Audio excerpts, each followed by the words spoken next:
who is chosen. You are, I am, we are, but only if we choose to be our best like the we are. I to the Z and my high power being, blessed with a neuron scheme to conquer demons. Who is chosen. You are, I am, we are, but only if we choose to be our best like the we are. I to the Z and my high power being, blessed with a neuron scheme to conquer demons.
Peace, family.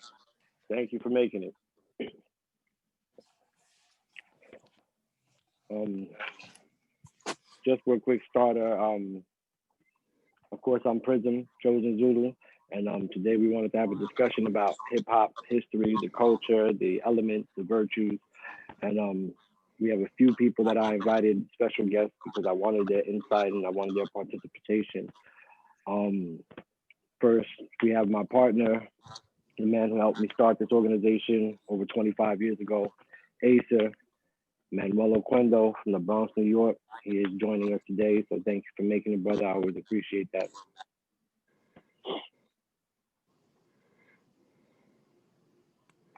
Also, we have brother Pluto. Thank you for making it. Brother Pluto is a brother that has a lot of information on hip hop history, especially the b-boy culture. So I'm always glad to have his opinion, his feedback, and his knowledge. And of course, Coach Mix from the Philippines. Sorry, brother Pluto, you there? Yeah, I'm here. Can you hear me? Thank you, brother. Yeah, I appreciate it. Yeah, Blessings to everyone. thank you. And then Coach Mix, also from the Philippines, who was very helpful and instructional, and I had a lot of information on the Philippines conference that we did. So thank you for attending it. I know it's a different time zone there, so it's a pleasure to have your presence. Thank you.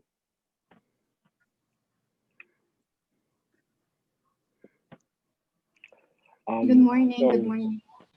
good morning. Good morning. How are you today? I'm good.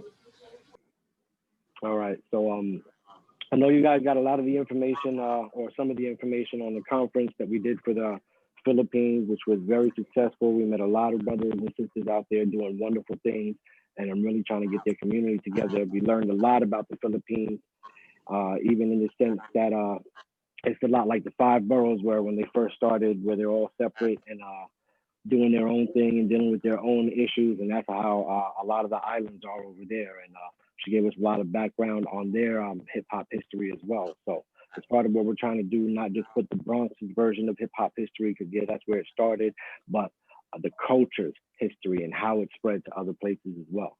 So what we're doing today, we're going to give you guys a brief introduction to what we've been sharing with Chosen Zulu over the past 25 years and how we sort of put together a structure and the fundamentals of hip hop, sort of like when they teach you mathematics. First, you learn addition, then you learn subtraction, then you learn multiplication, then you learn division, and so on and so forth.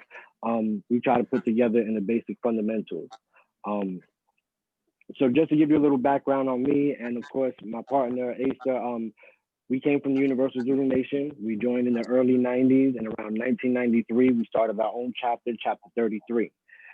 We had the benefit of learning and being amongst a lot of the pioneers of the culture who were there from the beginning, including TC Islam, Lucky Strike, Africa Bambaataa, DJ Yoda, members of the Cold Crush and Crash Crew and Funky 4+1, and so many more that us growing up and doing security and participating in a lot of the hip hop anniversaries, almost 20 in a row between 1990 and 2010, where we either worked or did security or promotion or coordinated. We got to be present for a lot of the meetings and the discussions that these pioneers had. We got to pick their brains and ask them questions and sort of how to put this away in a structure that we can start teaching and breaking down and sharing with other people.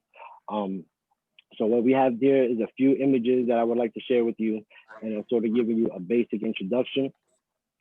First, the way we are reintroducing this through our group is through chosenzulu.com. Like I said, in 93, we started Chapter 33. In 1998, we realized that we were doing things a little bit differently than a lot of the other Zulu chapters. So we decided to become Chosen Incorporated, to start building our own identity and start putting together our own community networks and groups of community organizations, school programs, Board of Education, police commissions, martial arts instructors, and networks to start to build a coalition to start bringing different ways and different programs to the community and to the youth. So that way we can give them more options than just saying, don't sell drugs or don't get in the gang. But we can say, instead of don't sell drugs and don't get in the gang, join this, go to this after school program, go to that after school program, come to our event, come to our program, and start giving them alternatives. So Chosen Zulu ended up becoming Chosen Incorporated. And as we grew and expanded with more groups, we ended up becoming Chosen Networks Incorporated. So Chosen Networks is now the company that teaches knowledge of self to young adults and teens all over the world. We've been doing it since, 25 years. After everything happened with sort of the Zulu Nation and hold on, I got a few people here I gotta let in. After, allegations came out that made it questionable whether or not youth or young adults were safe in the care of Zulu Nation, we decided to re-emerge our program as Chosen Zulu, not only to teach the true way of a Zulu, the things that saved our lives and got us off the street and taught us to have pride in this culture, but also as an alternative to teach everybody the hip hop culture and what we're really supposed to be educating, to pass this on, sort of like the griots of our culture. And what we're doing here is not trying to open up another membership organization, but to create a coalition that creates more griots, more of us that have this knowledge and this information to pass it on to the next generation, right? So let me make this full screen for you guys. All right, can everybody hear me okay? Can everybody see everything okay? Yes. Yes. All right. Yes. Yes, brother. All right. So as I mentioned, we all realize that hip hop is not something that was just born overnight. At Chosen Zulu, we teach that this is something that came from our ancestry, from Africa, from Egypt, from the Caribbean, from South America, from the ancients of time. These cultures, these ciphers, these ways of celebrating, these ways of bringing the community together have always existed. And hip hop came together in a time around 1973 where our people didn't really have anything. There were no music programs, there were no after school programs. Buildings were getting torn down and destroyed all around us, and that became our playgrounds. And we had no way of affording instruments or music. So somebody had the idea to start sampling music and start creating our own culture. And from that, these elements that already existed, right? Graffiti already existed. They were already doing political statements on the wall, right? Forms of b-boying and dancing already existed.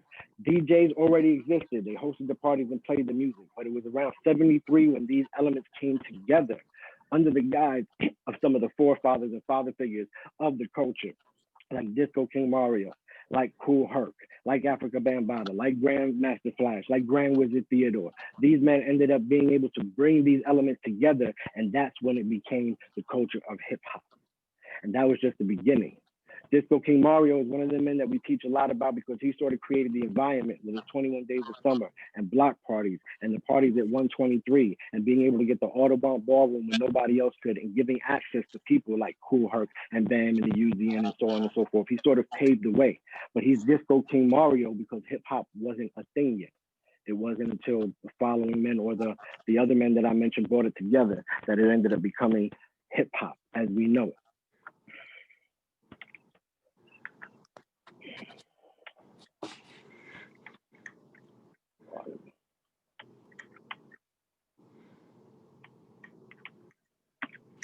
There we go.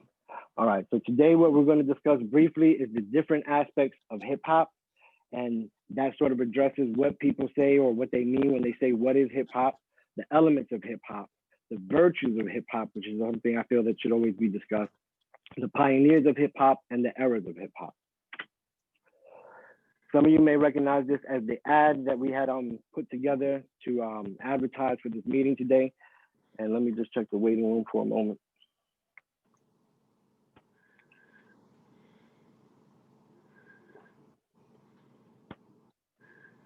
Thank you, sorry.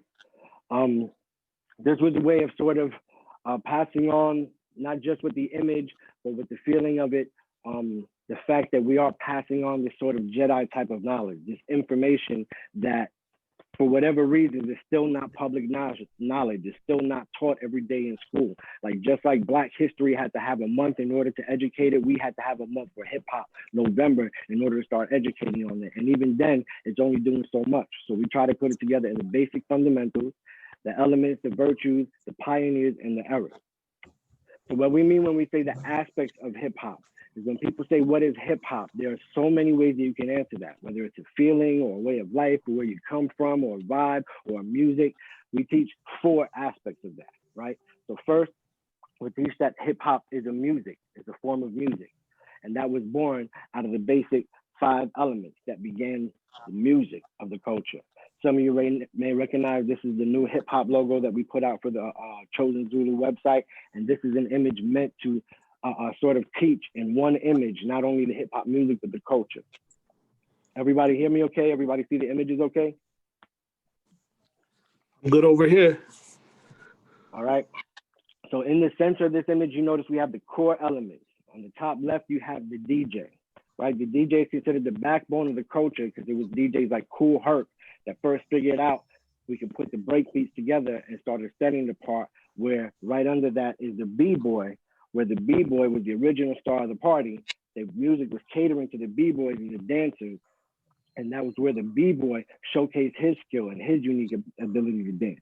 Across from the B-boy, you see the B-girl because it's an equally divided culture. And it's not divided in the sense that there's separation, but in the fact that women have played an integral part in the music of hip hop, including the fact that the first hip hop record was actually put out by a woman, Sylvia Robinson. And say what you can about her, she was the one that had the foresight to say, let me figure out how to put this on record and sell it. You know, so women are integral to the culture of hip hop as a whole. And then there's the first female MCs and the queens and so many more that played a role, not just for women, but they elevated the culture. Like Roxanne Shante sort of was one of the pioneers of battle rap. It became a thing after she started doing it. And it happened before she did it, but it became a thing. It became popular and notable after she started doing it. She played an integral role, right? So of course that brings us to above on the top right, the MC. The MC was born when the DJ got so busy with his hands that he couldn't also host the party. In the beginning, Kool Herc, right? Grandmaster Flash, Grand Wizard Theodore, they were the host of the party. But when they started getting so busy with mixing and cutting and scratching and blending, they had to have somebody else host the party. That was the birth of the MC. People like Busy Bee and Tila Rock were some of the first that started putting rhymes together and some of the phrases that we still know to this day. Right? Then you have on the bottom left is the element of graffiti. Graffiti, like I said, existed since ancient times, since cave painting, since the hieroglyphics.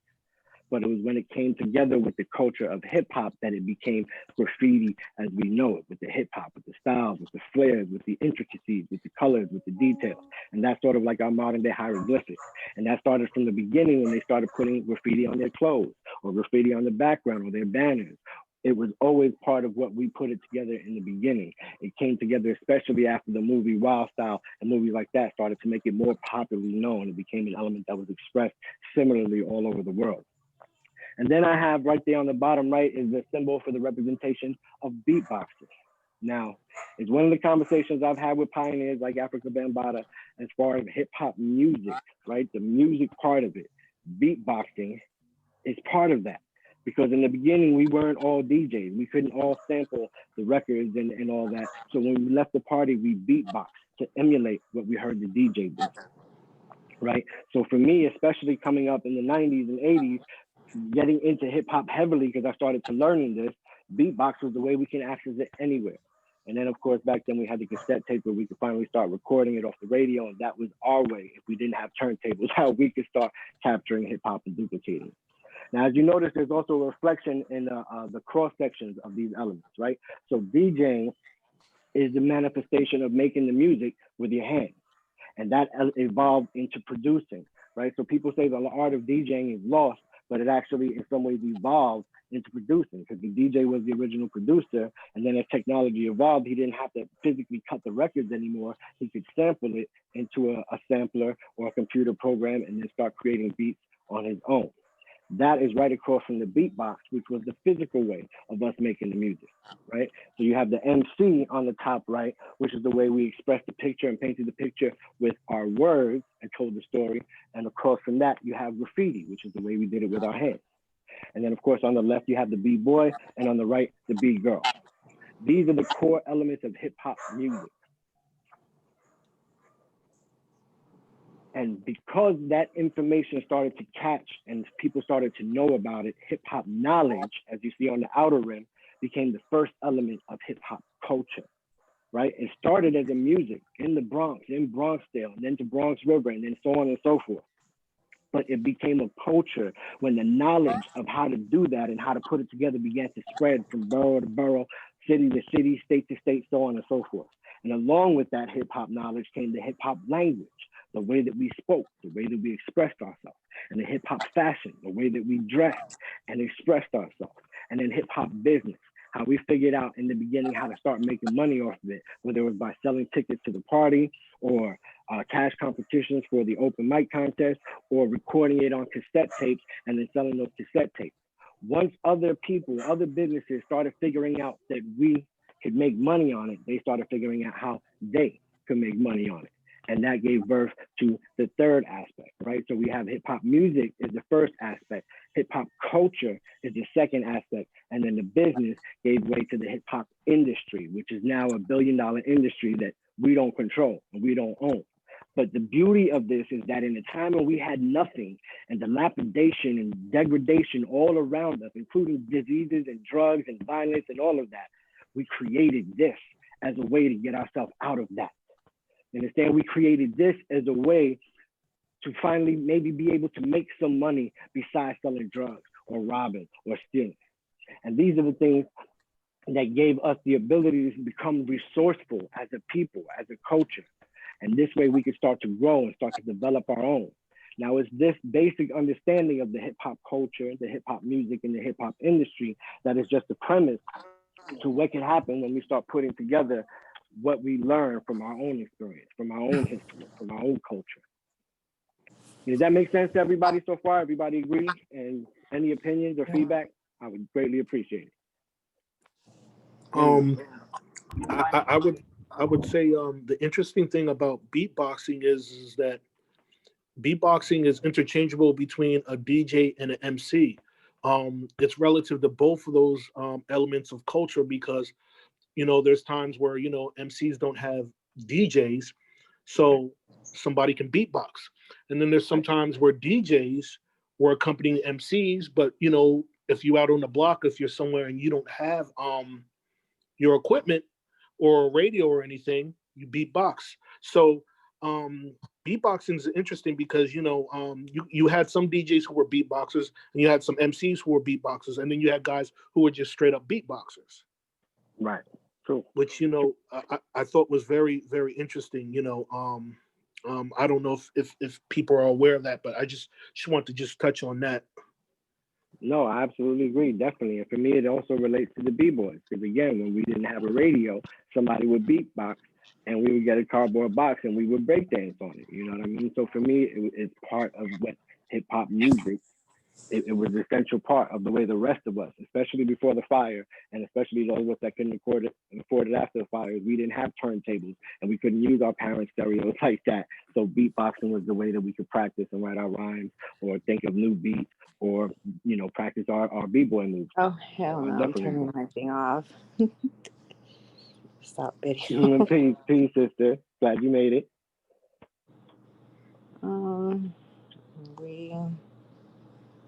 It's all right. So in summary, this is an example that we sort of put together as a poster that we could put out, and we do have the poster for sale. We have the link on the link rather on our Chosen Doodle Facebook page as well as chosendoodle.com. But this is something we wanted to put together as a colorful poster that we could share this information, the elements of hip hop music, DJing, MCing, B-boys, B-girls, graffiti, and beatboxing, plus the elements of knowledge, language, fashion, and business is what equals the culture as a whole. Thank you. Does that make sense? Yes. Mm-hmm.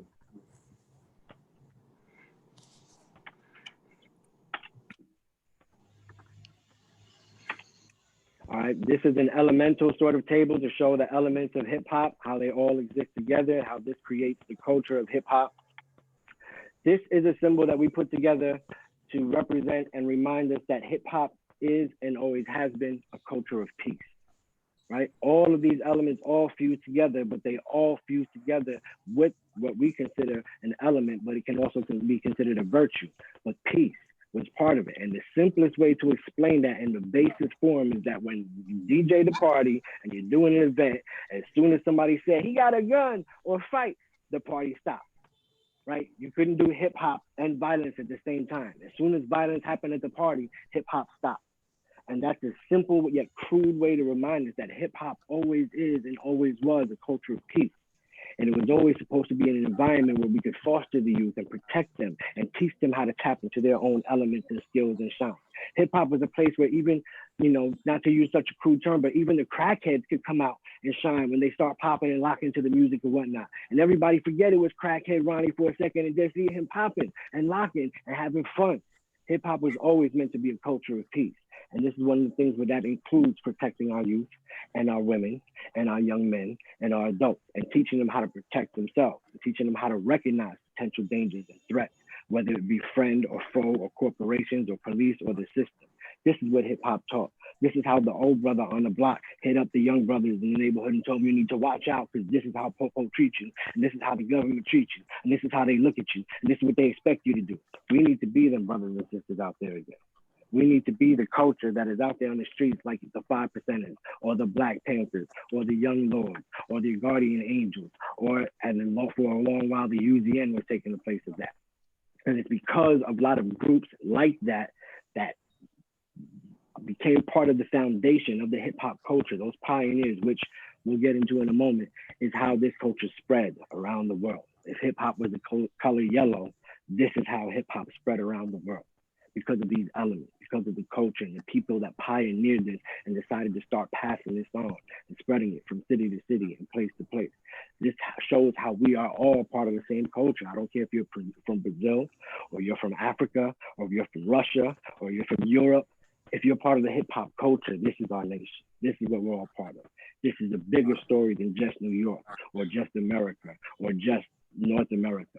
It's a worldwide story, and it's growing every day with the artists and the iconic individuals, whether they B-boys or DJs or beatboxers that are winning these competitions and taking things to new level. They are part of the continuing story.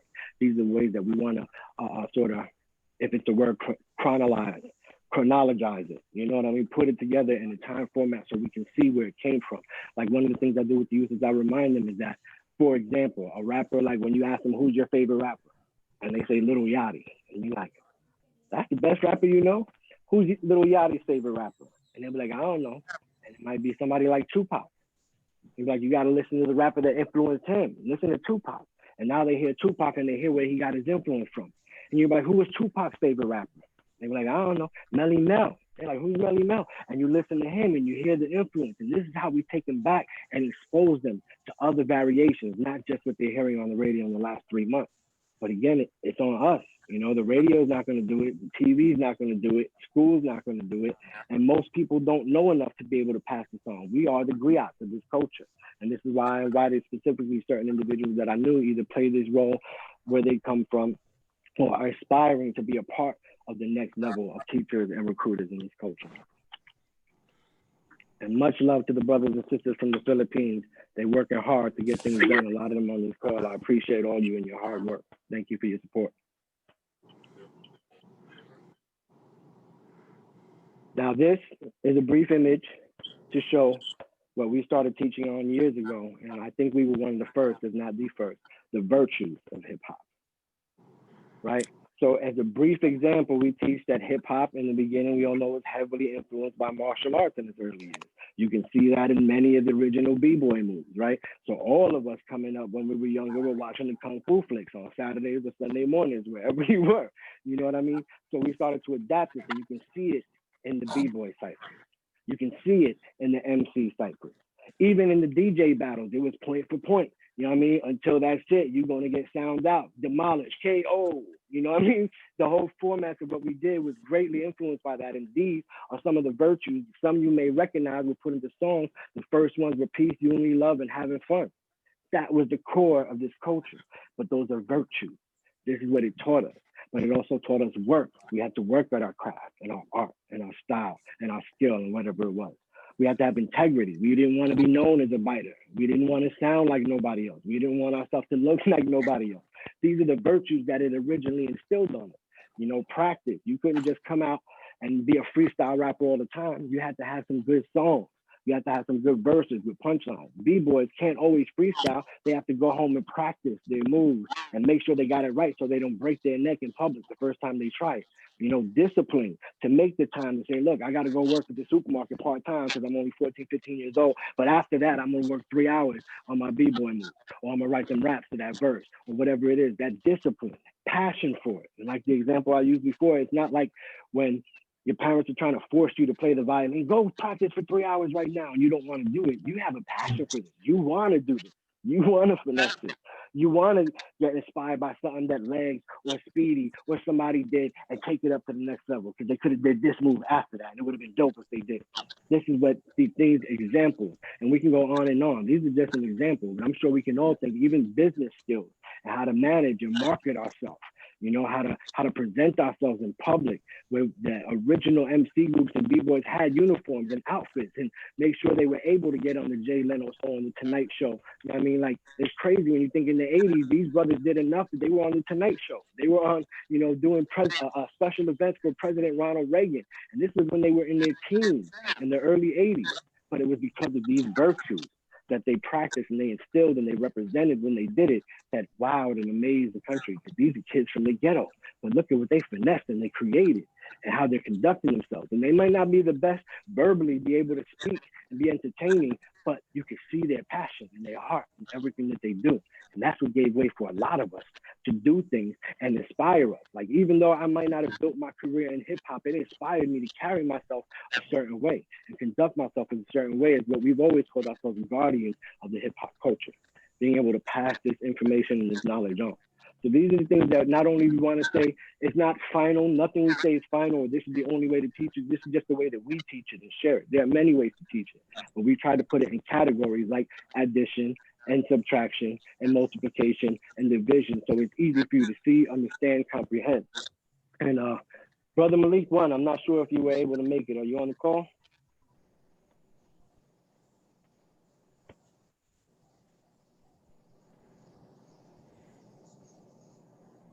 All right, I don't see him here. I mentioned him because Brother Malik one not only was instrumental in building of the Temple of Hip Hop and the formation of the Declaration of hip hop, Peace, that was brought to the United Nations. He's also the author of a great book that I recently got my hands on called Peace in the Time of War. Now, this book is basically a book to the hip hop citizens about how to conduct our lives, how socio-political events have not only affected us, but how we affect those events as well, how we can carry ourselves as citizens of the hip hop culture. And the Declaration of Peace is sort of like our Constitution, you know? So that's something that we definitely, I don't have enough time to cover it all today, but we're definitely going to be building more on the Declaration of Peace. And he was one of the guys that was instrumental in defining that and researching it and putting it together. So he's definitely going to be somebody that we're going to be building more with. But I think it's also part of this area where we talk about the virtues of hip hop, because the Declaration of Peace sort of embodies that and how we should conduct ourselves in each of those aspects.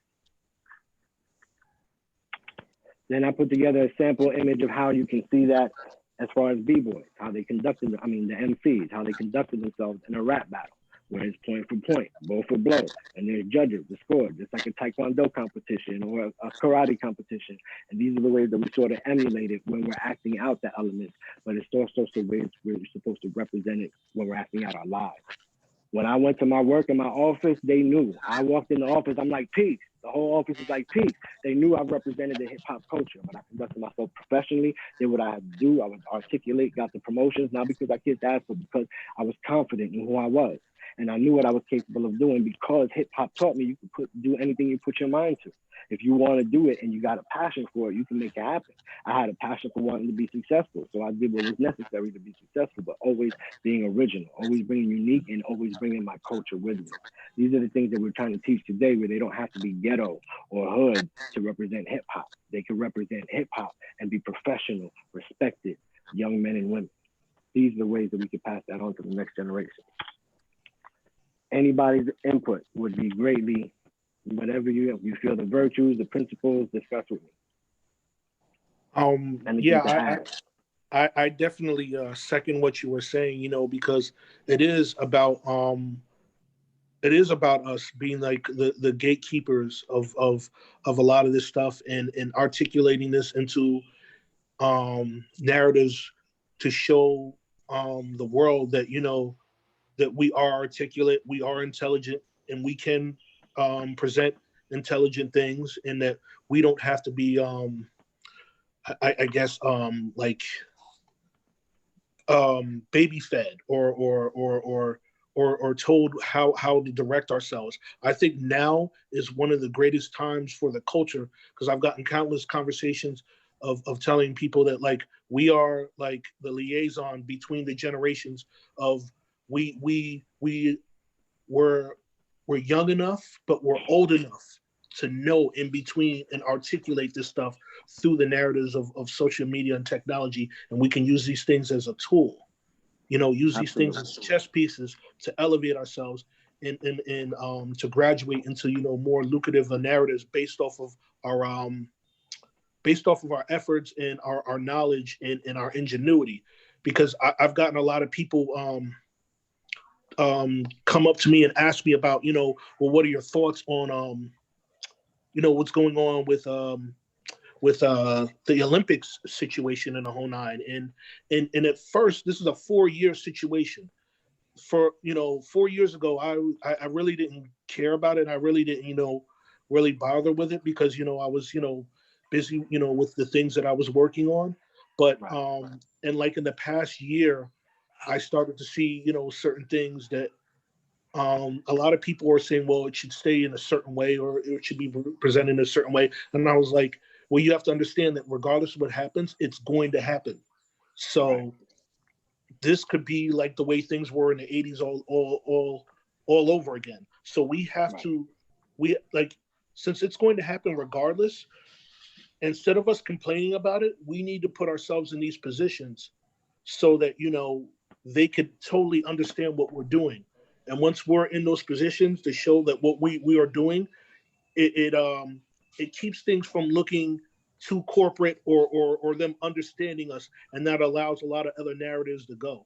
Like right now, we are in a position to really navigate things into businesses, if you can see it. You know, that's just one aspect, but you know, but also the first and foremost thing before all of that, it's very important that the culture and the history be presented as accurate as possibly can. Correct. So I'm very big on the culture being put into the right context. And personally, I feel that a lot of people who did like history work, they didn't do a lot of good work. Right, but see, and this is one of the things that we look at, and it's a way of paraphrasing it, but what we look at is the gospels of hip hop, right? Because not everybody experienced what other people experience, right? So when you get a story from Africa Bambaataa, you get his version. When you get a story from Kool Herc, you get his version. When you get a story from Grandmaster Flash, you get his version. But when we start looking at the collective of information there, and this is sort of what we want to do with our minds and with our knowledge and information, and this sort of brings me to the next segment where we're talking about the eras of hip hop, and that's sort of where I want to start breaking it down into segments, and sort of part of the reason why I invited you, because especially in the early years, we know certain things about some groups from the early years, the ones that were most proficient. Like, for example, in the B-Boy era, we know about TBB, and we know about the Zulu Kings, and we know about Rocksteady Crew and New York City Breakers. But that's about all we know about that era. You know what I mean? Yeah. So I wanted, especially, and just to show the image briefly, the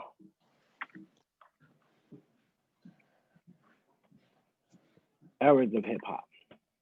Right, so this is a brief outline. We also have it in lesson format, but this is a way that we basically broke it down into 5-year segments, because we started to notice there was big differences, every year between who did what when, So for example, from the pioneer era, and this is of course when it started to become proficient on the culture as a whole, who were some of the important B-boy crews or groups or individuals of 74 to 79, for example, in your understanding? I would there is what you call the go off, in the burning eras, and those are guys from late 72 to about 75, and then because all of these things they overlap, and then after that you have guys who go into a style of the dance that is more like it's not like footwork, it's more shuffles, and their style was more like shuffles. So then you're starting to go into the crews, the early crews, from Harlem and in the Bronx, like Rock City Crew, who was a crew from Harlem where Frosty Freeze originally originated from. Who Sundance, came from. Sundance, was, a member of that, and he was also running with the Zulu Kings. So, and then even before Zulu Kings, you have Zulu Masters.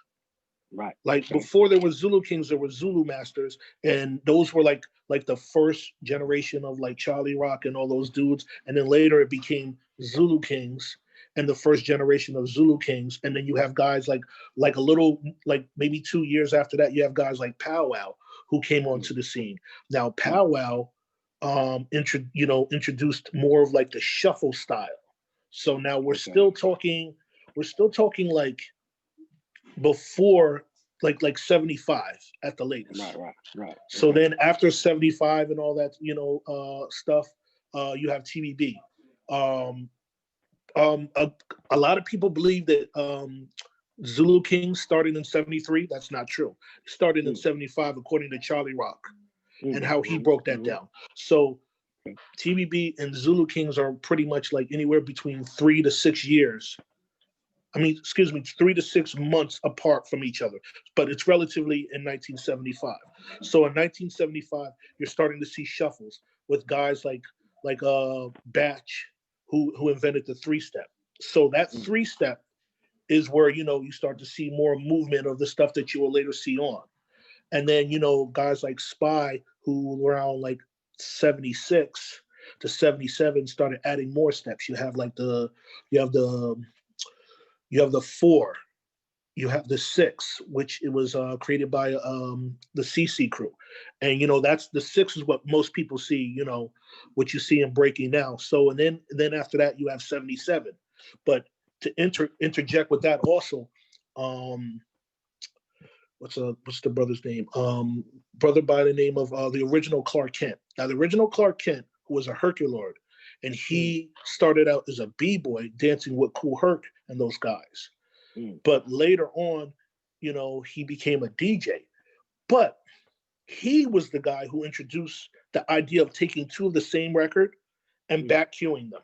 It wasn't Kool Herc. I've heard that. It's not Kool Herc. Right, so, right. there's So a Herc lot was doing it with different records. He was putting different records back to back. He would take Clark Kent thought Apache to and do Bongo too. Rock. Right. He'll take Apache and Bongo Rock and and blend them. Blending and back cueing, doubles are two different things. Now, the significance of doubles is when the doubles came out about 77, because 77 is a pivotal year in the development in all aspects of hip hop culture. In 77, when the doubles came into play because of the idea of a b-boy who turned into a DJ. That changed the whole aspect of the way DJs practice and the way b-boys dance, because then the isolation of certain parts were heightened.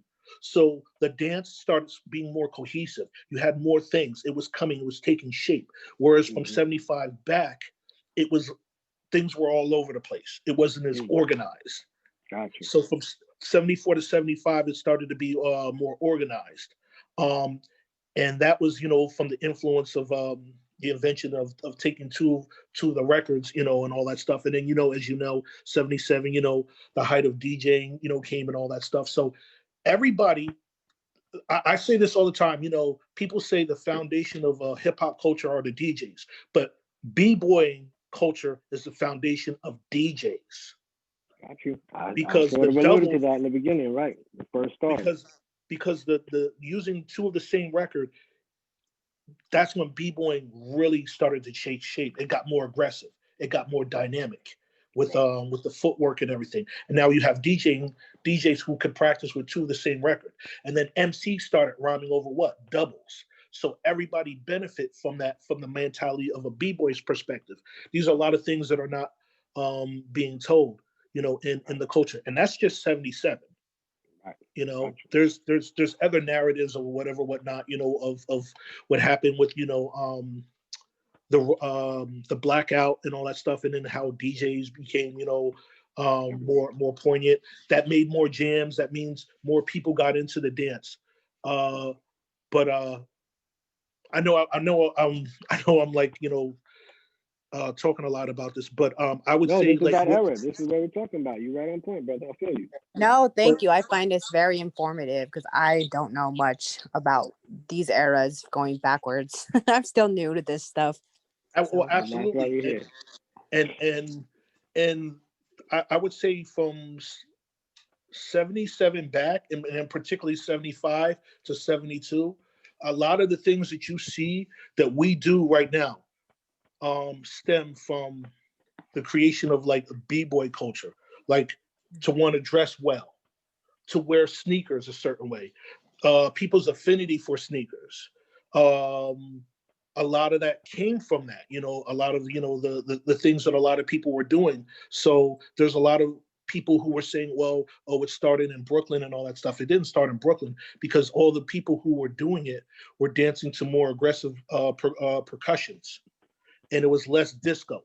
Not that they weren't doing disco, but it was more Latin infused rock percussions. And then you had two aspects. You had what is considered the black version of the dance, and then the Puerto Rican version of the dance. And one group, the first generation of b-boys were mostly black. Not all, but a lot of them were.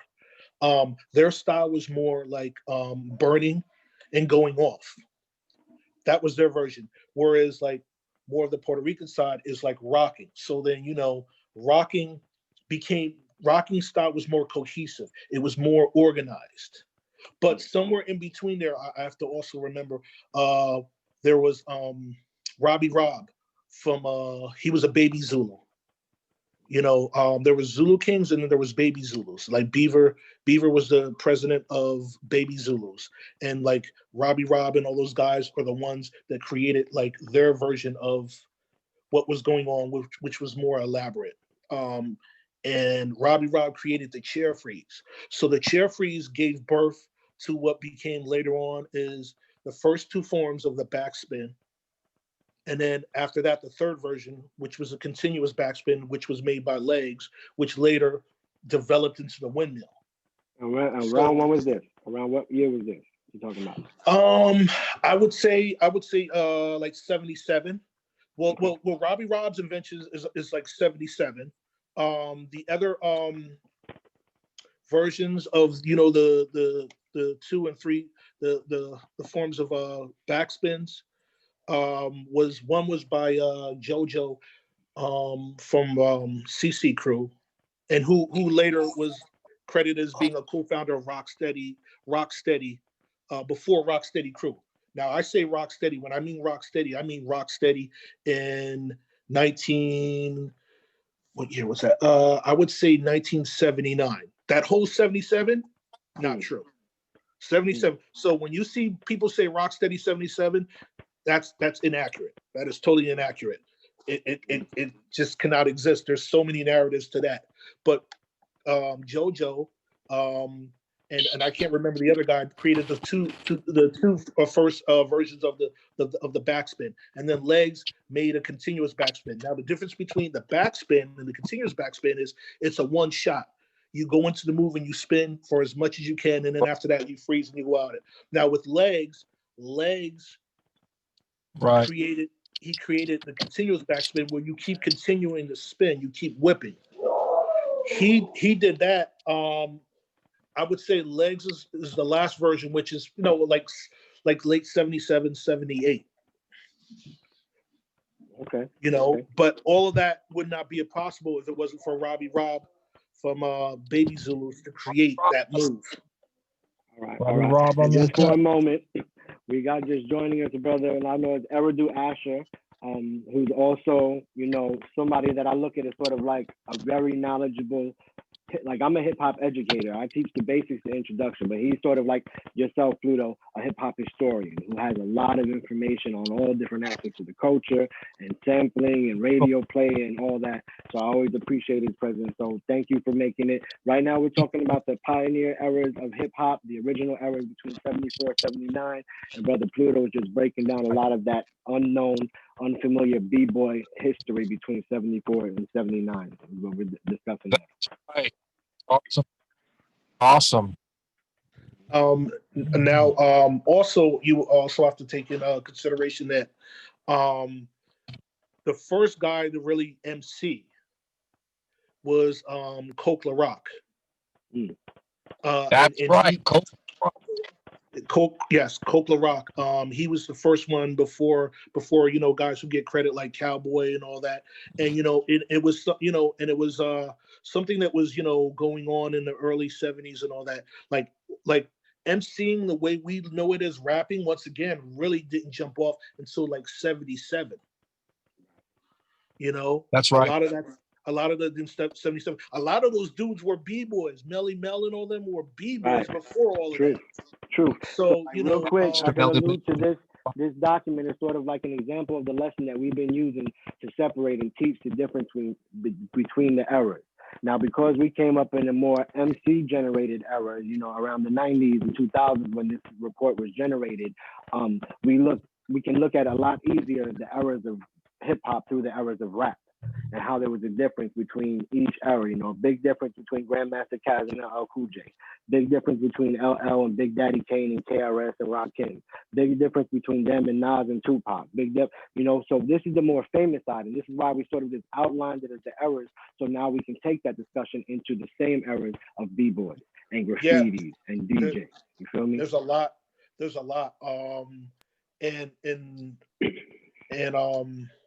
So around 77, you had a lot of groups. You had a lot of DJ crews being created because of what was going on. With the blackout and everything. So that later ushered in, what became popular, before. But to break down just the whole thing of Rocksteady Crew, it was the founders of that was Jimmy D. Jimmy Lee was the president, and Jimmy D was the vice president, and those are the guys who started Rocksteady TBB, because the shirts, if you've ever seen the pictures of Jimmy Lee and D standing side by side, the back of those shirts say Rocksteady TBB, because they were like the Burnside chapter. They made that crew when Batch disbanded most of TBB, not all of it, but most of the crew. That was June 15th in 1978. I think it was June 15th, 1978. Right. When he did that. So if they're the founders, and that was sort of around Rocksteady became independent around that point, you think? Well, you have to understand, Rocksteady is still TBB. This is before the Manhattan dudes, like Ken Swift and all those dudes. Okay. Ken Swift and those dudes, like, they didn't get down until 80. Legs did not, because Legs was in TBB for a short while, and a Rockwell Association between 77 and 79.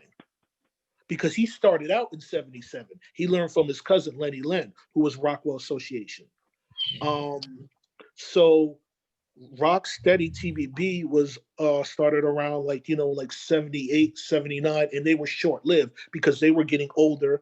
A lot of street stuff, a lot of those guys were getting, because, they were into a lot of crazy stuff. Half these guys were, on some street stuff, but still b-boying. And then the other, guys like Jimmy D, he actually went to the Navy, and then they gave it to Legs. So Legs they gave it to Legs around 1980.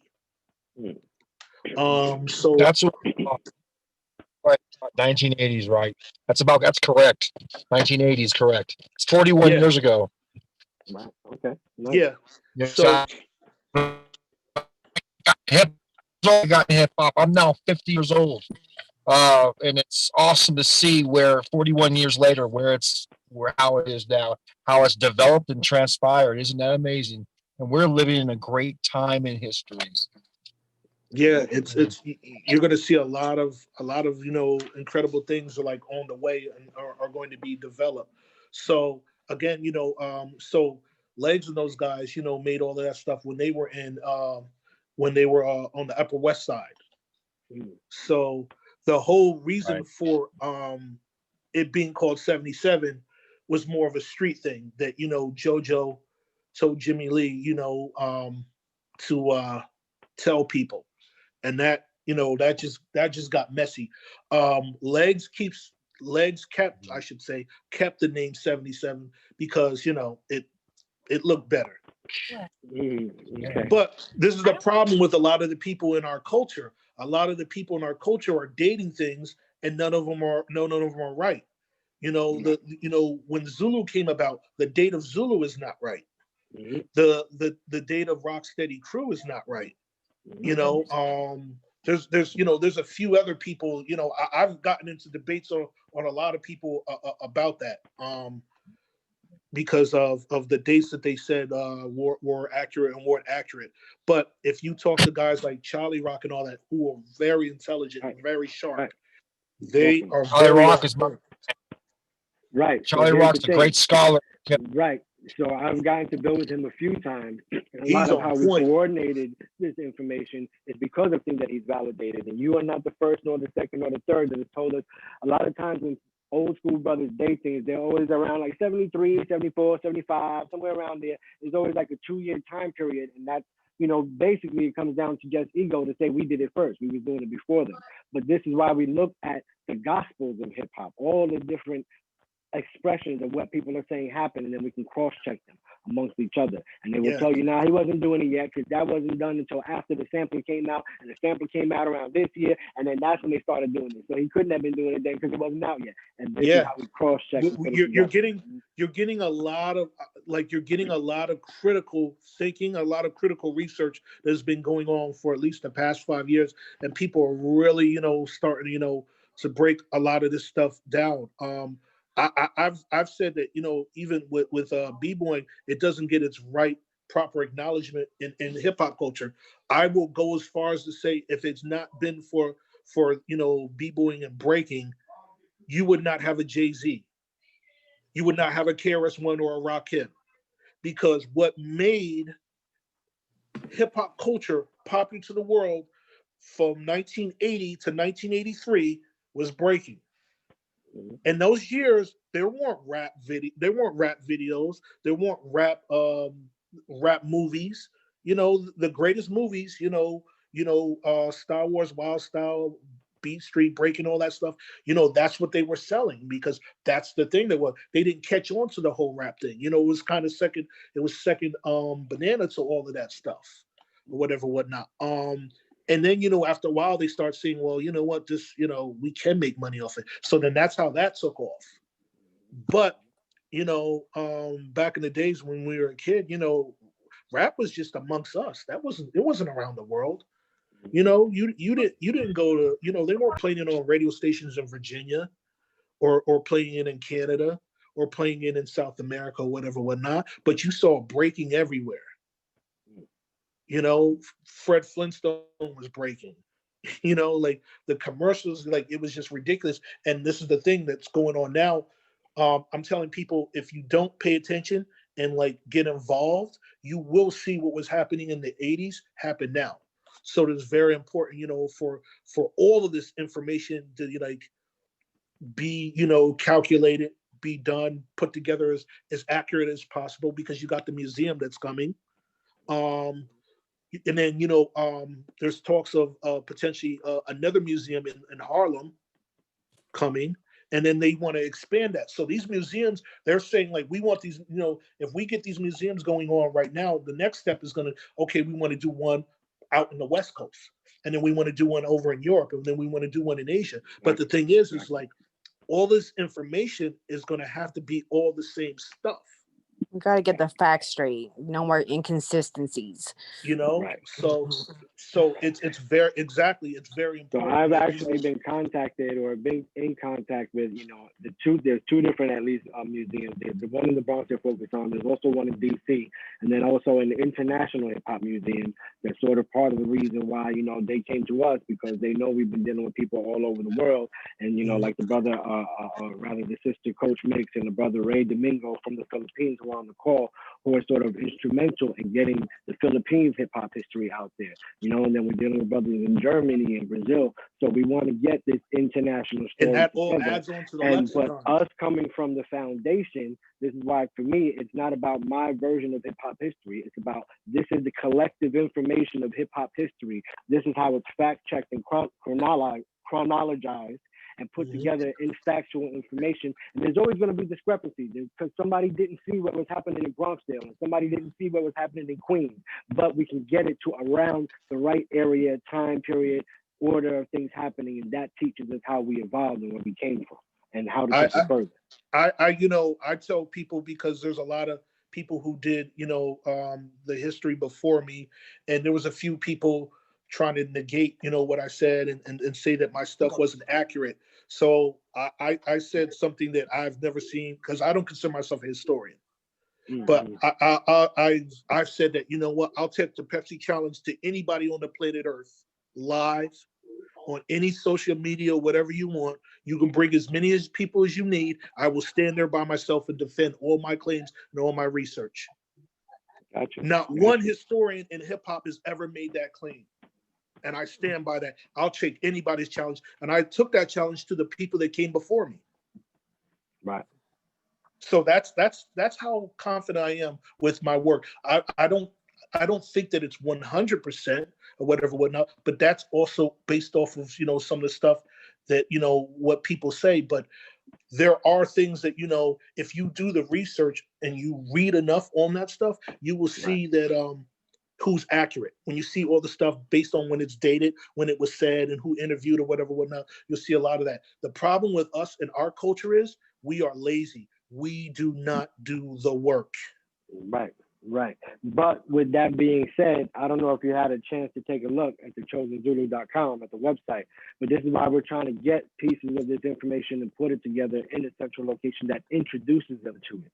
So that way Yes. it piques their interest and they begin to start looking for more information. One place where you know, I've heard, you know, throughout the years, because I was digging and looking for information, hip hop history, interviewing the pioneers whenever I can catch them, I heard here and there about Disco King Mario. But it was through me digging for that information that I heard how he put so and so on, and he put so and so on. If it wasn't for him, they wouldn't have been able to get Audubon or 123. And these are integral moments in hip hop history that I feel he should be accredited for. So in Absolutely. my researching and looking for it, I came across Michael Wayne TV, and then you know, Michael Wayne TV does interviews with all the original Black Spades on how the culture was first formed in Bronxdale, in Section 1, in Section 6. They give you all the details. So for those that don't know, Michael Wayne TV on YouTube is an excellent. He's probably the best person on that topic. He's the best person on that topic. So once I started finding his information, started sharing it and using it to validate what we heard from people who know Disco King Mario personally, and now we can use those videos. I came across a documentary about Disco King Mario, which was basically accidental. I talked with the director and the producer and everything. And long story short, the documentary started trying to interview Kool Herc, but Kool Herc didn't want to interview him. But he was already interviewing everybody else, and Disco King Mario's name kept coming up. So he started asking about Disco King Mario. It ended up being a 30-minute docudrama about Disco King Mario and how he put on Herc and Band and introduced Jazzy to Band and created the first events in 21 Days of Summer before August 11th. And he sort of created that atmosphere along with the Black Spades that created the safety for that culture to exist. True or no? Yes, and they not only that, you're absolutely correct, and not only that, they prove, you know, that what has been said, you know, in the early '90s of the narrative of hip hop culture starting in the islands, you know, from the block party aspects and all that stuff, and that's not accurate at all, because there were people doing block parties over in the in Brooklyn and Queens before in the Bronx. So you would, you know, so if we don't connect them, technically, if we don't connect them, you know, to the beginning of the culture, then why would we connect some, you know, people from the other islands? And I'm not taking anything away from them. The only really connection of that is that Kool Herc comes from the islands. Also, But peace, fam. What's up, Pluto? What's up, bro? How you doing, brother? Peace and blessings. Peace, brother. Yeah, this Phatz, man. Peace, man. Here. You know, you my hero, brother. You my b-boy hero, sir. Thank you. I'm trying, man. Hey, no doubt. But I also wanted to add on with the only and another connection too I found is King Charles, out of Queens, who bought the speaker wall concept from Jamaica, and he was a student of King Tubby. So he brought that. So it's more equipment than personality. When was that? That's true. Yep. And in my book, I also wrote how, we do need to include Grandmaster Flowers, Pete DJ Jones, the people like that was doing the things in Queens. It's that founding forefathers. And so but things need to be put in the proper perspective as well. Yes. As far as the culture, and that's what it is. That's the key word. Versus the culture. That the proper perspective, because there are people like they say, well, you know, and breaking, you know, they say, well, I created this move and all that stuff, and I'm like, well, we did the research, and you know, obviously, you know, the Nicholas brothers might have done this move, or this person might have done this move, or you know, some of the other dancers might have done this move. So what we say is, he introduced this to the culture. That's the technical term. We have, and that's how we have to do things. Instead of, you know, people getting credit for things they didn't do because they saw somebody else doing it, we say it was introduced by this. Just like, you know, we could say, well, like the statement that you're making, well, the notion of the big speakers was introduced by this or whatever, whatnot, or Grandmaster Flowers introduces, because Grandmaster Flowers has a connection to hip hop through Grandmaster Flash, because Grandmaster Flash and Melly and them, they saw him. They went to those events, you know, when he first was in, you know, either Brooklyn or Queens. But then later, Flowers started to come to the Bronx, and Flowers battled. There's a magazine, man, and I got it. I think I have it in storage. I got to find it. In Wax Poetic, and they did a whole history of block party culture. And I remember talking to Johnny Juice about that because, you know, he was interviewed and he was breaking down some background scenes of that. But like, oh man, I wish I had it on me now. It's a wax poetic. You might be able to still find it. If you maybe next meeting. Maybe the next meeting you can have it out. Yeah, I'm gonna try to find it. I remember that wax poetics too, but I also checked out Mr. Wiggles, right? Mr. Wiggles got a podcast. He brought a very interesting point, how a lot of people from New York will be at the block party. When you talk to them, they'll claim that they're an elder, but they were just at the block party. You know, they might have been at a Cool Hurt block party, but when they talk to you, it's like they are pioneer. And I've been noticing a lot of that be going on too. You want to know that? Everybody what's wants funny? to say that. You know what's funny about that? You want to know what's funny about that? It's funny because Wiggles' boy, I had to pull his card on a whole bunch of stuff that he was lying about. Interesting. So like the dude that he was running with is out there. You know I got receipts for him. Because we got into it a few times. He was like, Pluto, I heard you talking shit, and I was like, you know what? They ain't talking shit if I'm telling the truth. Right. You over here trying to discredit. You're trying to discredit Charlie Rock and all them or whatnot. But the people from your era, contemporary era, they wrote I got a big PDF of the stuff that they said about you and how you lied and told them not to tell people that you were lying about this stuff so you could sell your books. Wow. Whatever. That's funny. Well, so when these dudes come out, I got receipts for all of them. Well, see, that's why you need to know your history. I think we lost the brother Eridu, but he was on the call. He's one of the brothers that was actually one of the first brothers to start a fact checking KRS-One for getting some of his information, and that's why I had him on the call. But it looks like we lost him. But this is why we have these collaboratives and these conversations, because we need to get it correct. You know, I can easily say we started in 1982. I was only, you know, a toddler and shit, but I could easily say that, you know what I mean? But it can be fact checked, you know what I mean? So it's one of these things where this is why we want to have the conversation, so that way, even when I have brothers like you and brother Phatz, who for brothers don't know, is another author of the book. What is it called again? Offstage? Offstage, yes, sir. All right, he's actually written a very, very detailed, one of the best books that I've read on the pre-culture of hip hop and everything that sort of set the foundations for what created you the man for that, man. Describing the times and the atmosphere and the circumstances and the situations and the names. So definitely check that out. I definitely want to plug that. If anything, put it in the chat room so people can get that. Dope, it's only like $10. It's only like $10. It's very simply read. It's not no long, detailed words. It's the story of the culture. That's the narrative created with everything that we're talking about now. Correct. Well, see, here's the thing. Me and Chosen was talking about this before. We are the generation to bring truth to power to the babies. We the ones about to put the books together, put the dictionaries together, the new terms and all the real history, outline it, get the right dates, get the right people, the right time, and actually build texts and books and curriculums and syllabuses so we can really teach the history. That's our long-term goal. And that's so true. And another thing, if we hold these people who we talk to accountable and they see that we're not playing, we're gonna make them be more honest. So I'd rather them talk less and be truthful than talk a lot and being lied. Exactly. I totally agree with you. And also, brother Phatz, just to mention to you, also another brother I was trying to get on the call, another author, wrote the book Peace in Time of War, and this is from brother Sir Malik One, who was instrumental in getting the Hip Hop Declaration passed at the United Nations, and instrumental in help building the Temple of Hip Hop, the whole philosophy. He was one of the guys that was building it with KRS-One, and he wrote this book, Peace in Time of War, very socio-political awareness type of book as a hip hop citizen of this nation, of this culture. I'm only halfway through it because I keep reading the chapter over and over again, because I'm like, damn, there's so much information. Because like he's putting together in socio-political terms what we've been teaching and referring to by learning the virtues and the history and the culture and the pride. He's putting it together as a socio-political understanding of a hip-hop citizen, of the people. It's a great book. It's like $18 on Amazon. It's called Peace in the Time of War. It's worth it. You know what I mean? So definitely check that out. I would love your feedback. Forget that, no doubt. We definitely have to check that out too.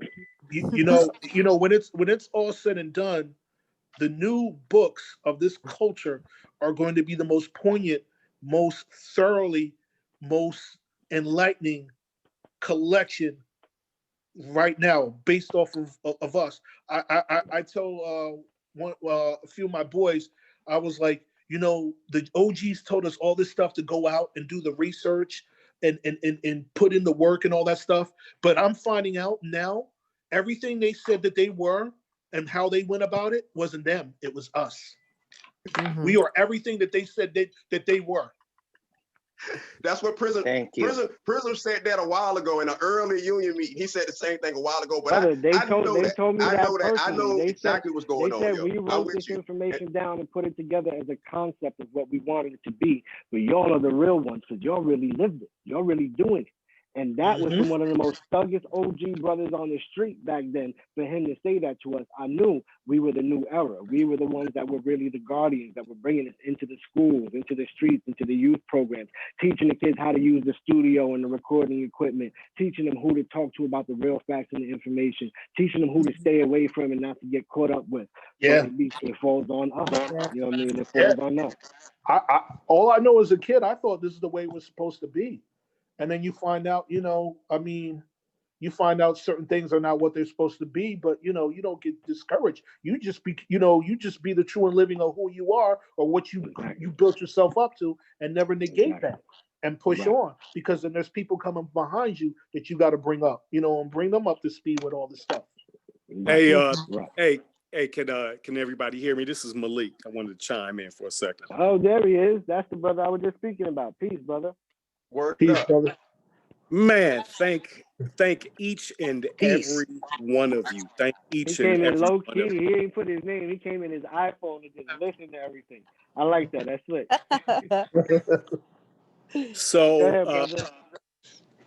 you know, you just made my man just made an excellent point about, you know, not just being able to bring together the collections of all of these literary works, but being able to hold those people in our community accountable. And the reason I wanted to chime in is because it just made me reflect when the teacher, KRS, and I, we go back to the 80s. And so during the 90s, obviously right after Pac and Big got killed, we really got a lot of fire under our efforts to start doing a lot of these seminars, doing a lot of these forums and community discussions, et cetera, et cetera.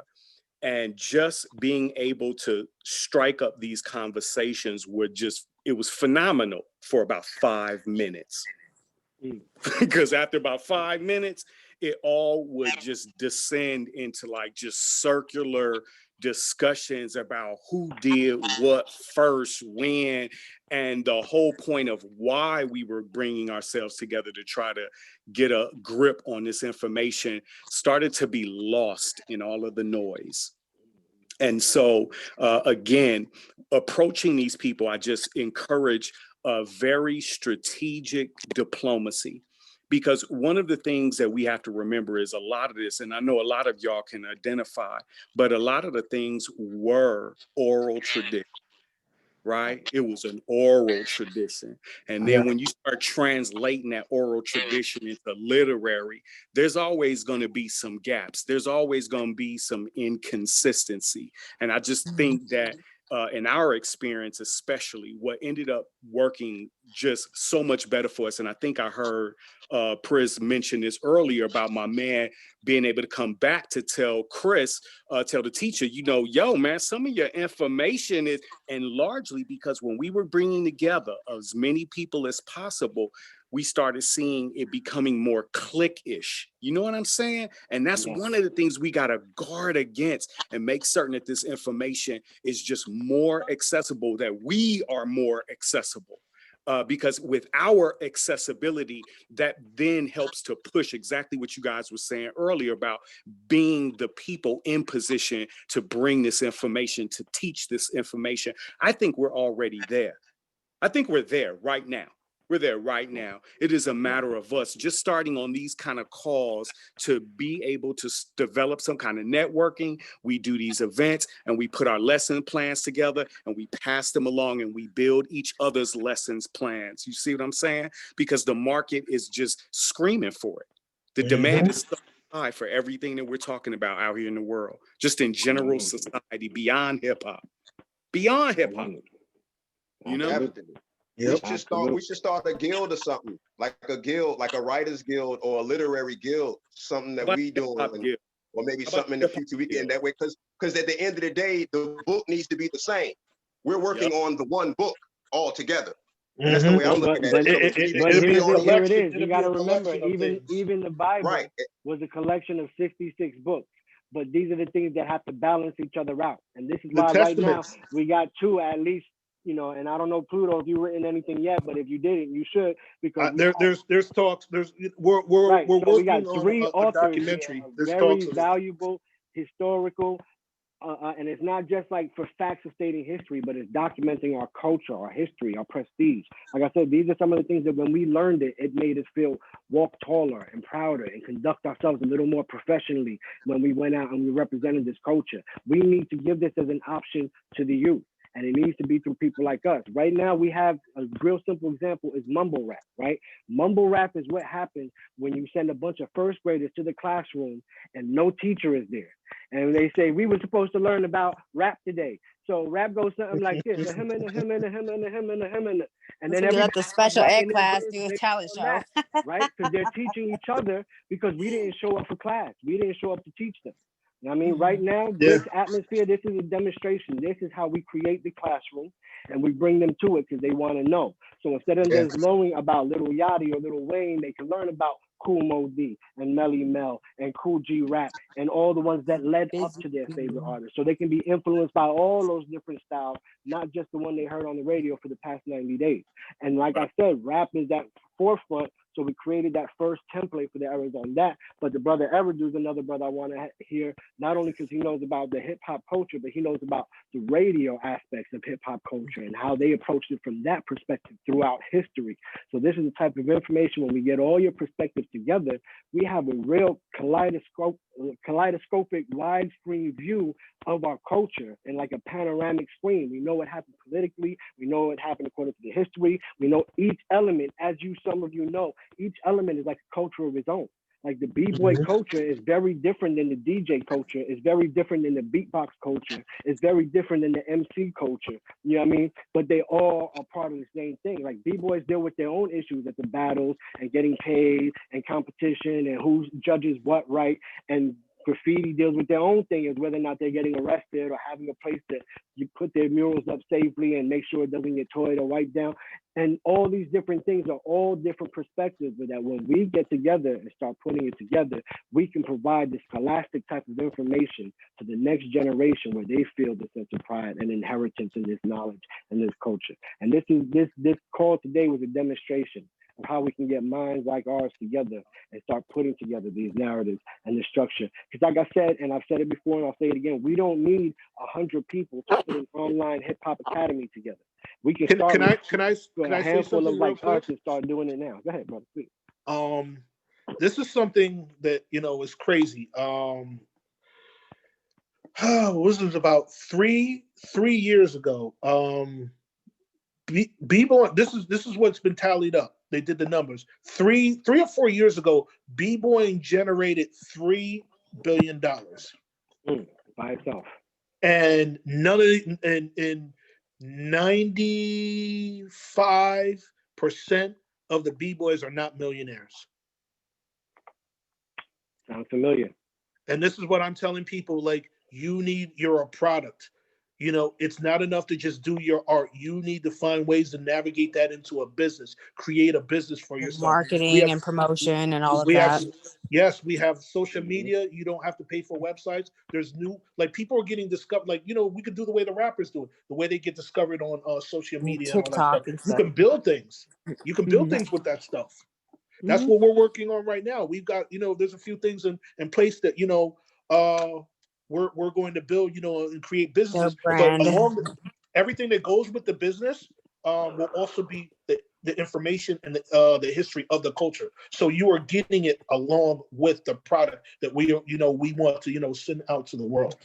Absolute, absolute. We do the same thing. One of the main lessons that we teach in Chosen for years is you are your own business. Think of yourself as whatever your name is incorporated. What are the services or products or ideas or passion or energy that you bring to any work environment? And that's to flip the narrative, even when you're looking for a job, to the point that you're not actually looking for a job. You're offering your services to different companies and deciding which one you want to offer your services to. It keeps your whole perspective when you realize you are your own business. You are your own brand.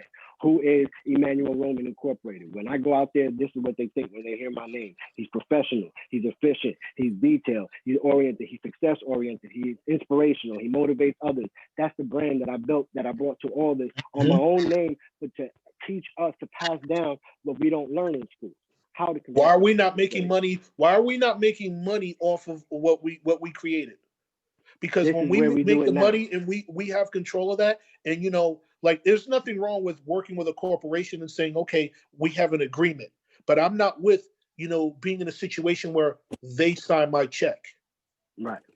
Excuse me. But this is why we're trying to teach. We have the benefit now of technology to start creating our own brand and charging our own monthly subscriptions to start gaining access to this. Go ahead, brother. Who's that? Wayne Benson. Yeah, Hotep. This is Aniki Boogie's brother. I'm also. Peace, fam. How you doing? Peace Chosen. One love. Yes. Peace Chosen. I'm trying to let y'all know that y'all have a little situation going on because some of the members are trying to log into the Zoom. But I just figured out how y'all log into your Zoom. So because we were on Messenger. I was with Trey and them. And we was all on Messenger. Hotep, family, Hotep. Okay, peace. It looks like you're coming in little by little. I'm here. I got it. I got the link. I'm sorry. Yeah, there was a little difficulty for some other people logging in too. I'm sorry about that. I've been on a Zoom call, so I haven't seen anything about it. Yeah, I just started with Zoom. I didn't know. I didn't even have it on here. Okay. So peace. Yeah, we're just having a discussion about hip hop, the culture, the history. Right now, we're discussing the eras of hip hop and how putting this information together. We have a couple of authors on the book. Books on the call. We have a b-boy hip hop historian who knows more information than I do. You know what I mean? So I defer to him as somebody when I go to for b-boy history. Brother Pluto 7, brother Malik, who's the author of Peace in Time of War. It's definitely a great book. It's on Amazon. You should definitely check it out. It's like the outline for our hip hop citizenry and hip hop nation. I also have, letting back in the room, brother Eridu Ashar, Eric Morgado, who's another hip hop historian, is very familiar with hip hop history on air radio, airplay, the sampling, the mixing. We also have brother Jason Kirkman, aka brother Phatz, who's the author of Off Stage. It's a great book on the hip hop pre-culture, everything that created that atmosphere that turned into the hip hop culture. And we're putting our minds together to try to get this information organized so we can start presenting it. This is meant to be an introduction not only to you, to each other, and to you, to what we're sharing and teaching at Chosen, but for us to organize a series like this. Like I want to do a weekly or bi-monthly series where this week we give a general introduction. Next week we go deep with brother Pluto into b-boy history through each of the eras. And we discuss as much as you know, and we'll have other brothers that can fact check or question or have their own input on the call as well, so we can start putting together this information. Then the week after, we'll have brother Phatz on going through the peak culture and his history and sort of create this as an ongoing series where, like I said, we can create our own online hip hop academy, passing down the information the way that we know has been validated and proved, and not only just to know it, but how to conduct ourselves better and how to become your own business, your own brand. And one of the things that we teach is that this information is not just good to know this is what they did, but to know that this is what they did and that you can apply the same techniques. And this is what we teach through Chosen Coaching, Knowledge of Self. The same things that they did to become great MCs is the same thing you can do to become your own catering company or your own barbershop or whatever it is that you're really compelled to do. So the same virtues, the same way we learn business and marketing and advertising, promoting and crafting our skills, you can apply it to whatever your passion is. And because of today's technology, you have the ability to do something like this where you can share, I love puppies or I love lizards. lizards are great. And you can talk about whatever it is, there's a market for it. Right. You know what I mean? So you have to feel comfortable enough with your passion and your interest to say, if I started a group for lizards or for foodies or for restaurants, for whatever it is, because you're passionate about it, that's your thing. Like Bruce Lee's thing was martial arts. Michael Jackson's thing was dancing and music. Michael Jordan's thing was basketball. But each one of them was teaching us an example how to tap into whatever your thing is. It could be painting, it could be drawing, it could be singing, it could be Mother of the Year to 3 wonderful kids. Whatever your passion is, you feel me? I got a These are the question things for that you. we ultimately lead to. Go ahead, brother. That's right. Is there any way that I can volunteer, because I do cybersecurity and IT tech and web design? Okay. Well, this is also the platform, and just what I was sort of alluding to, where we want not only to encourage you to develop your skills and your passions, but we want to create a platform where we can all promote our services and skills and abilities. Sort of how we designed Chosen Zulu as a way that we can start highlighting the skills and the talents of our members as products and services that we can start offering, whether through Zoom calls or a product they provide or a one-on-one service or whatever it is. So I definitely want to be able to get in touch with each of you and find out what your skills, what your professions, what your passions are, and find a way that we can help you start marketing that. This is all just an introduction to how we use the hip hop knowledge to introduce people to knowledge of self, to become the best version of themselves. So it's not just about becoming knowledgeable on hip hop, though we are looking to recruit other educators and other brothers and sisters that we can start booking out there to start teaching and hosting these events and getting paid for sharing your knowledge, as well as learning how to develop your own fees and your own subscription fees, so you can start putting yourself and your knowledge out there. So I definitely want to get into those conversations on who does what and where. Oh. Go ahead, sis. Oh, can I say something? Sorry. No, I think with teaching hip hop and for younger generations, it really does help to knock down the barriers and the stereotypes that are associated with the negativity, so we can show people there is a positive side. And I know that's what a lot of you guys have been doing. So I think it's great, but I think we need to keep it up, Thank you. Definitely appreciate that. One of the things I want, hey, how are you guys? Thank you very much, Prism and everyone else who's here. Thank you for allowing me to be here. One of the things I have to say about hip hop culture itself is for 41 years, it was developing even back then. We are now 50 years old, 50 plus years. We now have a little bit of accumulation over this time span to actually be able to talk about b-boy and talk about the history of electronic music and how it played into the hip-hop culture. And before that, sampling did not exist till 1979 as a term, but it did exist in the 1950s. And this is what I have to say, even in hip-hop itself, we have people like the Jubilaries in the 1940s, they're 48 to be exact. This is all have been accumulated, and this is all accumulated project. And so all of us does have a niche. We all have our area of expertise and some knowledge that's extra from what you see in the books. And that's where we come in. Acer, thank you very much. And everyone that's in here, thank you for allowing this to develop continually, because we're the ones that are helping this continue, because there's a generation that has no idea of where. Exactly. I agree. And that's why I have brothers like you on this call, because I want to get our great informed collective minds together and start putting together this information in a way that is not like I told my brothers all the time, we didn't gain this knowledge and information just so we can keep sharing it amongst each other. That's not why God blessed us with this knowledge and information. He gave us this knowledge and information so we can share it with as many as possible. And I'm not going to go without saying, as terrible as COVID was, as terrible as 2020 was, it sort of created the need for this atmosphere now where we can create this format, this venue, and reach even more people than we were reaching before. Because now they can't get it in schools. Now they can't get it at the community center. Now they can't get it where we were able to offer it before. But now, because of technology, we can start offering it right here through a program, and one of the things we're doing, we're not trying to do it just to make money. We're trying to do it so we can compensate our brothers and sisters for their talents and skills, especially in these times where we can't get jobs and develop other things, but also as an example of how you can do it too. of how you can start to create your platform to start doing it. My brother Asa told me a story of a 12-year-old kid who created a financial advice subscription program for $12 a month and got like 6,000 people to sign up for it. He's making like $18,000 a month. And you know what I mean? And it's that simple in some cases. You know what I mean? You know, so things like that, these are the things that they're teaching each other and we're not teaching ourselves. So I went and had to go learn it from them, the people that were teaching it to each other, and bring it back in a format that we can do it.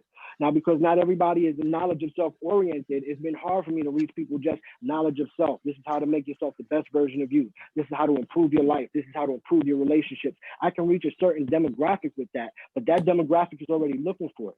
I'm trying to reach a demographic that needs it. Our hip hop culture, our youth, our kids, they need this information. We don't need to wait until they're in their mid 30s or 40s to start sharing this type of information with them. We need to find a way to start getting this information to them now. And the way that we found we were successful with it was by teaching them about hip hop knowledge and knowledge of self.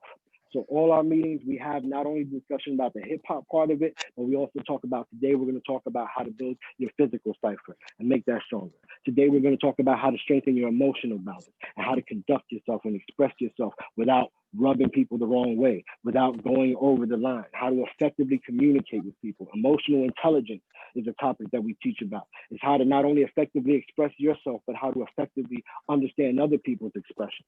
These are things that we need because one of the things that sabotages our own people, ego, ghetto mentality, right? And the ghetto mentality comes ultimately from the ego.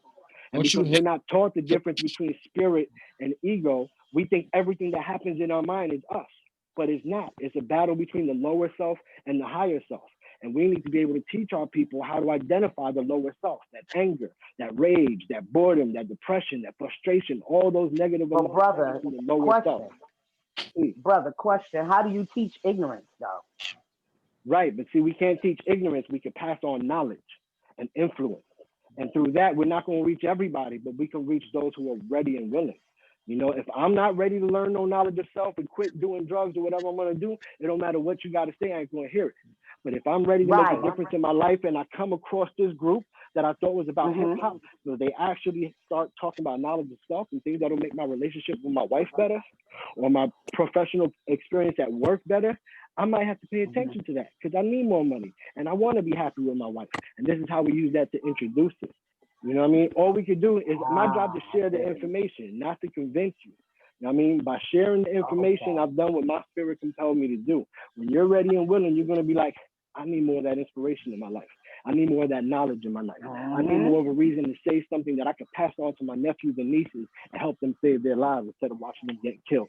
That's what we're trying to inspire. Yeah, because that's my downfall. I try to because I'm awoke, right? So it bothers me to know that I have a brother or a sister who's not awoken.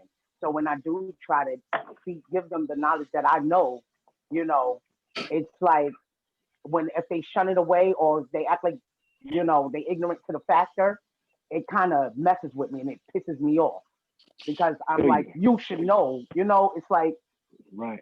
I just feel like all Black people should be strong-willed to know, to be feeding or striving to learn more of knowledge of self. Truth. And this is why one of the things that we teach and we learn is that we have to bring it according to their levels of understanding, right? So we can't go to everybody speaking college level stuff. We have to bring it down to the level they can understand it. And we just chose to use hip hop as that avenue to reach these people that we feel desperately needed. Go ahead, well, it's common ground too. So like common ground. Hey, can I chime in? Can I say something? Please. Hey, this is Malik again. May I ask the name? Who was the sister that just was making that point? Nubia. Listen, y'all, she is actually making a very, very critical point. And I know that the instinct is for us to respond, like you're saying, Priz, about meeting people where they are. But this is something I just say because I deal with it on an everyday where I work in the medical field and I deal with people who have HIV, who have hepatitis, who have other self-inflicting comorbidities and disease and such. They wrapped up in their lives, but yet they're not willing to commit to a better path even for themselves. But But what I'm getting at is what you're talking about, Nubia, is so important for me to have been able to do it as long as I have, because it can be crushing. It can be discouraging. It can be so frustrating, especially when some of these people are the ones that are closest to us. And to me, it's why this group and why this discussion has such greater value, much deeper than just the words that we're talking about. And it's important that we get organized right now. We have got to get organized, because these have to become issues that we discuss openly so that we can better prepare ourselves when we are out in our day-to-day lives dealing with it. Because it's critical. We lose so many people who just get burned, or their bridges get burned, or bad business was done. You know, when I was running around with Chris and everybody, one of the most important things that I learned about myself was the practice of good business is good business. That's it. That's it. That's it. All of this other bullshit is why it is in shambles. It is in utter shambles. And not that people didn't try to prevent that from happening. I think that it just can't happen when you're relying on people who are beholden to the very same recording industry, right? They're beholden to this industry, but yet we're expecting them to be able to issue some degree of change. It'll happen more quickly if we, the people, the consumers, the average hip hop citizens, as I call us, the people who live in this culture and who have more greater value by we using it, teaching it to our children, and at the grocery store and at the gas station, you know, just by our demeanor. But again, her point is really important. And I just, you know, I don't want us to overlook these things, because it's definitely something we need to make as a topic of our conversation, probably at the beginning and at the end of every discussion, making certain that we on here are empowered.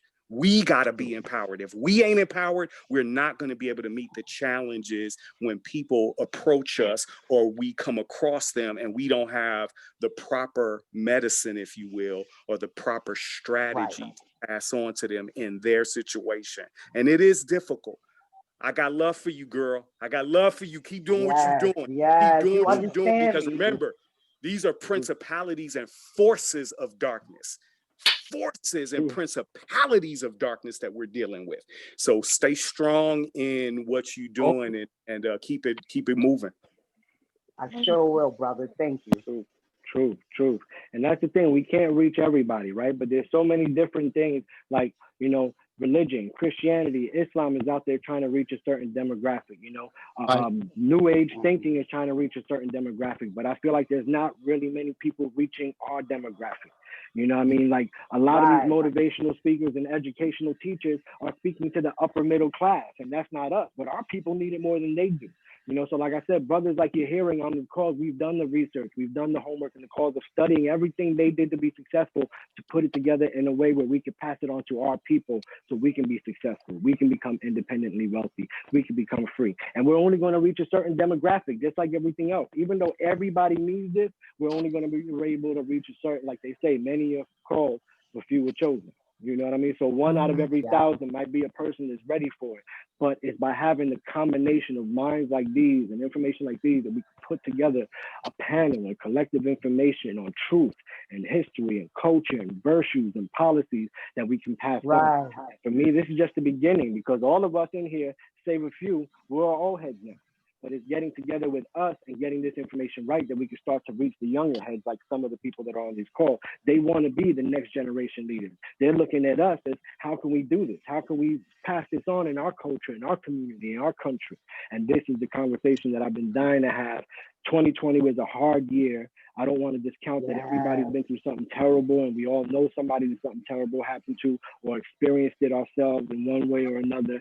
And it's this sort of thing. I wanted to start this off on the year where we can get together with a moment of upliftment, with a moment of realizing you're not the only one, sister. And Pluto, you're not the only one. And Eridu, you're not the only one. And Malik, you're not the only one. You know what I mean? There's others out here trying to do it. But here's the thing. As the industry that we've talked about, each one of us trying to come at it independently is like a little fly trying to come at a bull. It don't mean shit. But if we get together like a swarm, we could tear that cow up. You know what I mean? Strong And we force. come in with Yes, we truth will. and fact and knowledge and history, and we come the way we did, the way we marched in the 90s. For those that know, the Chosen Zulu, when we marched from Bronx to Manhattan to Harlem in formation, letting people know that we were organized, we was on point, and we was peaceful, promoting, handing out flyers along the way. You know what I mean? To let people know that we're organized. You know what I mean? In a way that brings that to the next generation. And gets them wanting to march on City Hall and on Town Hall. Fuck marching on CVS and Target and these places that ain't do so. Let's march on the governor's mansion. That's right. Let's march on City Hall. Let's march on the mayor's office. You know what I mean? When we can coordinate that nationally with hip hop protests and conscious hip hop music and presentations from brothers like me and you, we could change the narrative of not only the country but the world. But it's only by getting together and putting, like the sister said before, putting our egos to the side and working together for the greater good, the common good, working together with people like each other to put this information out in a platform that's not just rambling. Like you see today, I started with the structure and the organization, but to set it in a way where we can open a conversation. But now we can keep this conversation going week to week, month to month, day to day, and opening it up to what I'll close with as far as my portion, you know what I mean, is how we summarize it, is that all of this information is not just, like I said before, to learn about the history, but also to learn how to become the best version of yourself. So what we found when we've done all this information and all these research, knowledge of self can be broken down into a few areas to best get us to understand it. First, the word self itself, S-E-L-F. We use as a breakdown to say that you are a spiritual entity in a living form, right? You are both the non-physical, the thoughts, the feelings, the emotions, the desires, the dreams, and the physical, the living forms. So when you realize that, one of the ways that Wayne Dyer said it, he says, you are not a human being having a spiritual experience. You are a spiritual being having a human experience, right? So everything that the pioneers and the Bruce Lees and the JFKs and the Martin Luther Kings had to do had to come down to them balancing these areas of self. On the left half, you see the non-physical side, the spiritual, mental, and emotional. And on the right half, you see the physical side, physical, social, and financial. Each area is where we help you to rate yourself now on a scale of 1 to 10 on how to become the best version of yourself physically, the best version of yourself financially, the best version of yourself mentally, spiritually, emotionally, and socially, meaning the type of people that you deal with. If you're surrounding yourself with a bunch of ghetto-minded, low-life thinking type of people, your life is not really going to escalate much beyond that. But when you find a group of individuals like this and you start connecting with like-minded, intellectual, thought-provoking, learned individuals, you start to elevate your thinking and elevate the way you see things. And now you can see greater opportunities that have always been in front of you, but you never would have been aware of if you weren't thinking on a higher level. Like how you can become you.com and start making your own money instead of having to do an OnlyFans or whatever they're trying to do. See, this for me, this is my OnlyFans. Right? I give you the preview on Facebook for the type of knowledge that I share. And then I invite you to this room and I take off my flesh and I show you my spirit and I show you my soul. This is what I'm trying to pass on to the next generation. You don't got to take off your clothes. You can take off the costume that they forced you to put on and start sharing that with individuals. And if I could do it, just a little brother from the Bronx trying to come up and pass this on for 25 years, then you can do it. If a little 12-year-old kid from India can do it, then you can do it. This is what it leads to. It's not just knowing the culture, it's knowing that we come from that culture, royalty passed down from ancient Egypt and Africa and the early days of man, all the way to now. We represent that, and now it's time to carry ourselves like that.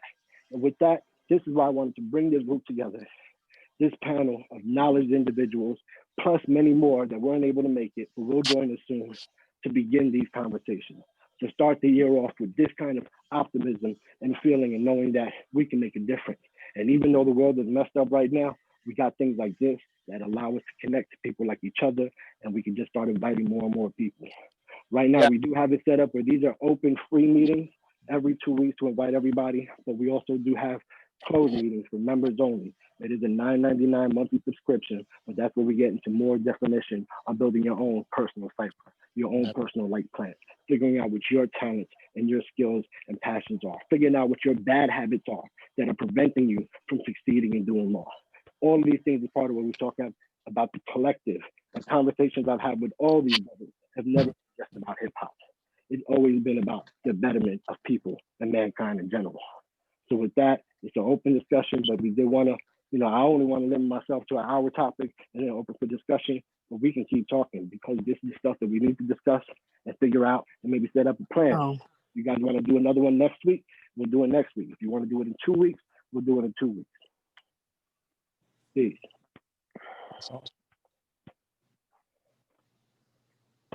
Anything in closing? Brother, I Anyone? need the hookup. I want you to give me the hookup on that $9.99 because basically I just got upgraded in my position to second Malika due to the knowledge of self and what I do in my community. And basically, I would like to, basically further learn more and get deeper into it because it's, my problem is frustration. That's my problem, frustration. When I'm trying to teach and you don't learn, I get frustrated because I feel like you should be open to learn what I'm trying to teach you. I feel you. Yeah, but not everybody is, you have to just be patient, I guess.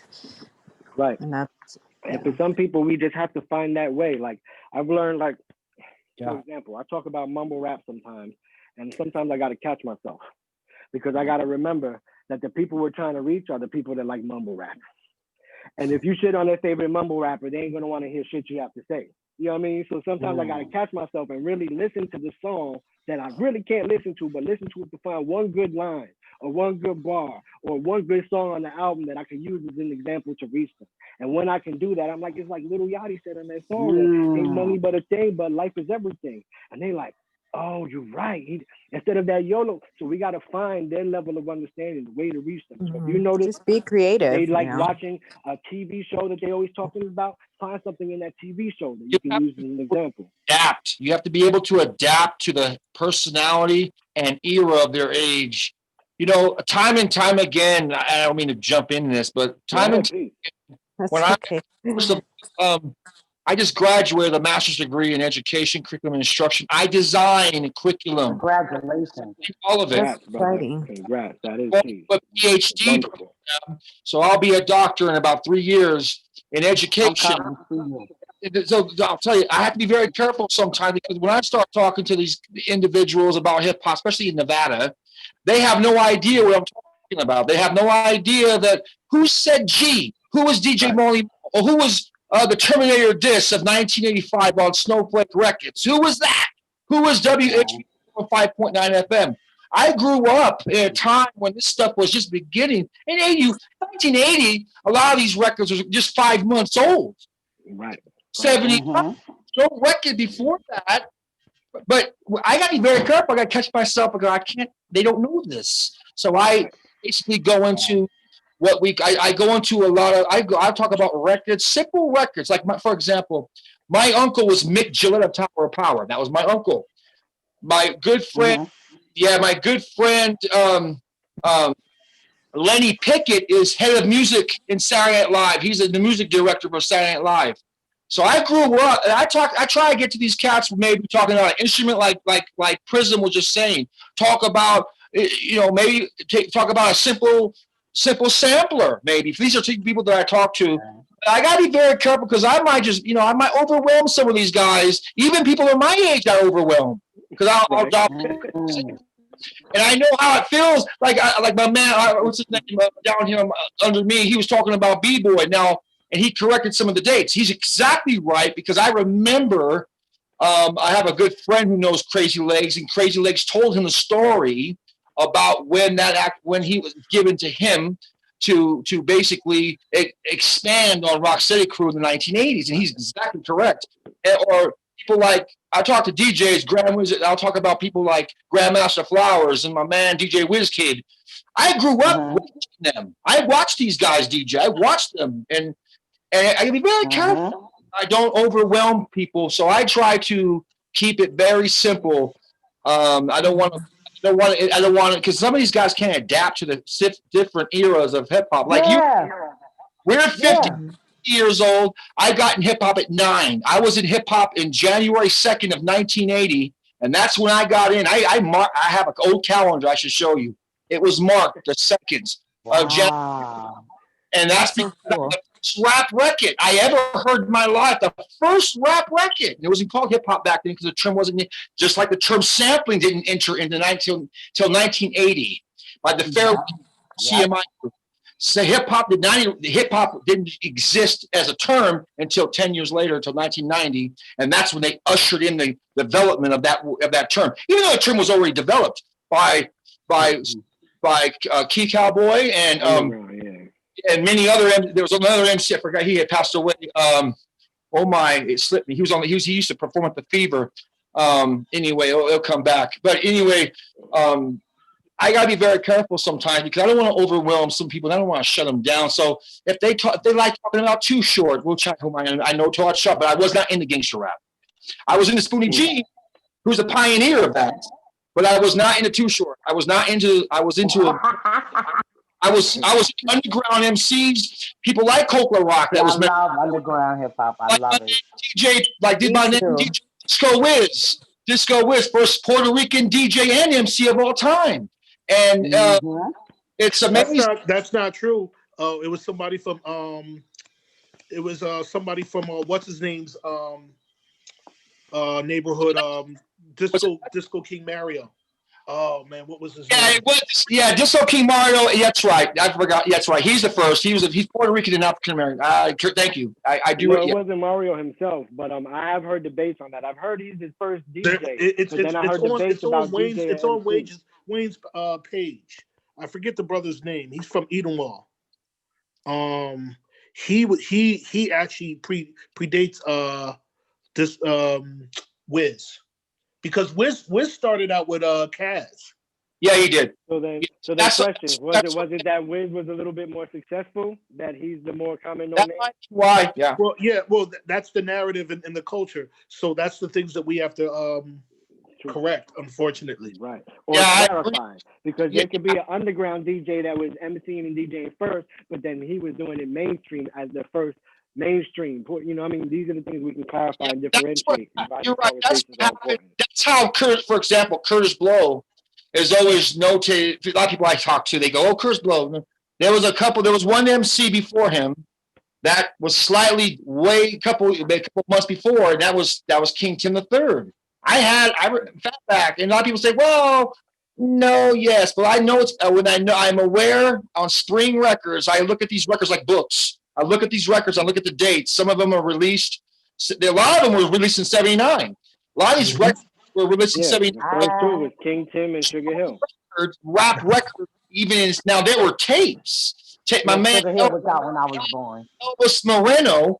Elvis Moreno, tape master, the first tape master. He was the first one to have that title. I do have a lot of his tapes from the past, but they were just cataloged. That's awesome. It's great. We have that all archived. But yeah, there's plenty. There's different ideas. For example, I get this idea. People tell me, "Oh, Grandmaster Flash invented the mixer." No, he didn't. He didn't. The mixers already existed. They already existed. Right. He made his own version of it because he didn't get the one they had in the store, so he figured out how to make his own. That's what he did. Right. He did invent a flash former in 1985, Gemini. He did invent that with 2 buttons, and all you could do is just tap the buttons, and it would on and off on that when you went back and forth on that. What about the slip mat? Did he invent the slip mat too? The slip mat? Yeah, he said he invented the slip mat. That he called it a wafer. He was one. Grandmaster Flash is one of the first.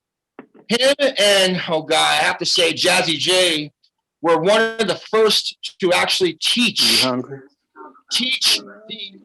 idea of what DJ was, the theory of mixing. They were definitely more complete than Hurt and Mario. Yes. They were more complete. Yes. All right. Well, real quick for a second, give me a moment because we tend to dominate the conversation a lot. We do have a few sisters on here too that I would like their feedback too. Marilyn, I know you're on here. I haven't really heard much from you. How are you doing, sister? How are things? I am well. Just hanging in there. Had a rough day, working.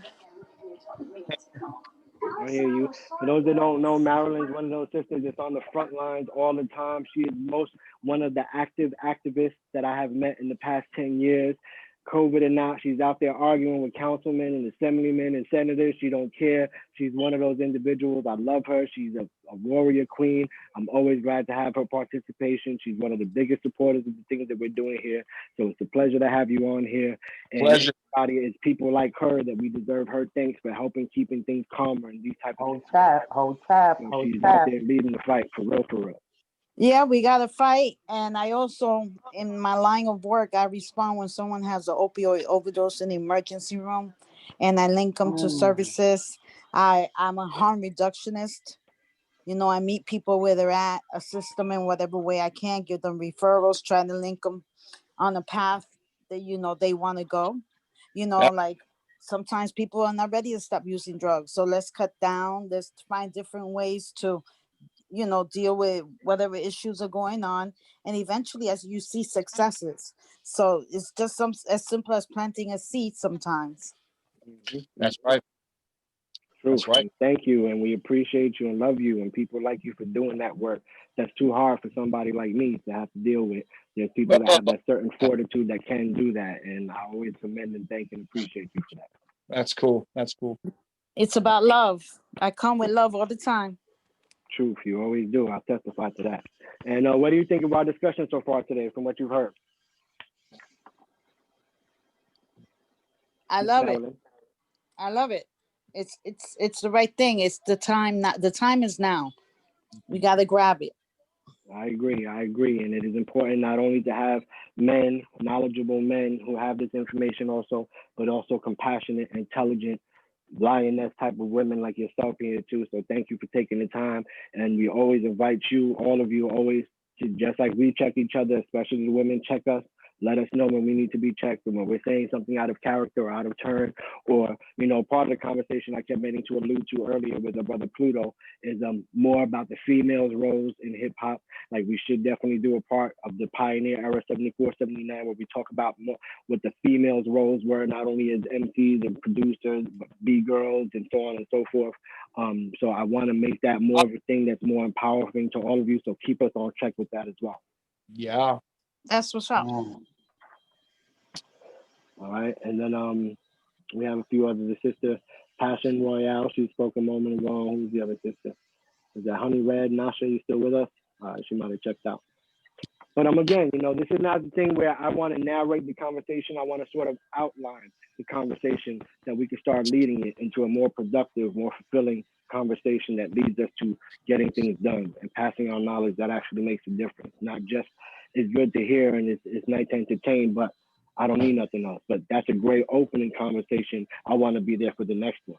I want to see how this can make things better, how I can use this in my life, how I can improve my family with it. And that's why we opened the conversation the way that we did today. As an intro, like I said, we will definitely be posting updates on the next coming meeting. If you guys want to do this again next Friday, you can text message me on Facebook, or Facebook is the best way to reach me. Let me know. Make sure you join Chosen Zulu Facebook. That's where we're going to be posting updates about all this information. But this is just an open conversation for the year, to begin a series of these type of conversations that can help us not only to benefit ourselves by knowing it, but also promote our services, our products, our perspectives, sharing it, and finding ways to bring it to the next generation so they can learn it in their teens and 20s instead of when they're in their 40s and 50s like us.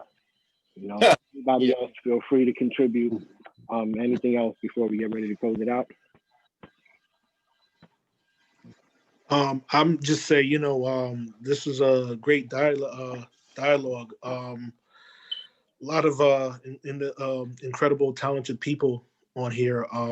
There's a few other people that I've seen that didn't chime in that are incredibly talented. Also as well. Definitely, this is something, keep this steam rolling. Whatever I can contribute and help, I'm willing to do so. This is what it's about. We're the gatekeepers of a lot of things. We can put forth the culture and all that stuff, but then I've always said that everything that we do is a social commentary. Our presence is a social commentary. We are a reflection of, based off of whether it be race or whether it be the culture that we align ourselves to. So we are representatives of all of that. you know, so we have to be very responsible for how we present ourselves. You know, there's so many facets in this culture. When you see someone, I think maybe like 1982, I stopped thinking, you know, what a hip hop person is supposed to look like or whatever, whatnot. I look at people like, you know, it's just so various because I've grown up in various situations. I've lived in all Spanish areas, I've lived in all white areas, and I've lived in all black areas. I've lived in DC, I've lived in Jersey, I've lived in New York for a little bit. And the thing about all of that is like, Go ahead, brother. I'm just speaking to my daughter. I'm sorry. oh, okay. And seeing those different narratives, I've experienced so many things, you know, the good and the bad, you know. But you know, it's shaped me to the way I am. And it's made me, you know, the person that I am. You know, this past year I almost died, and then the year before that I almost died.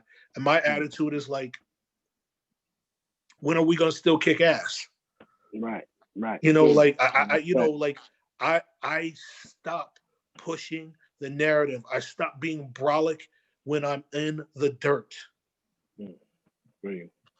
You know, I don't give up on what I'm trying to do in the dirt. I might get down, but I'll get back up all the time. You know, that's what this is all about. This is what we're all instilling in each other.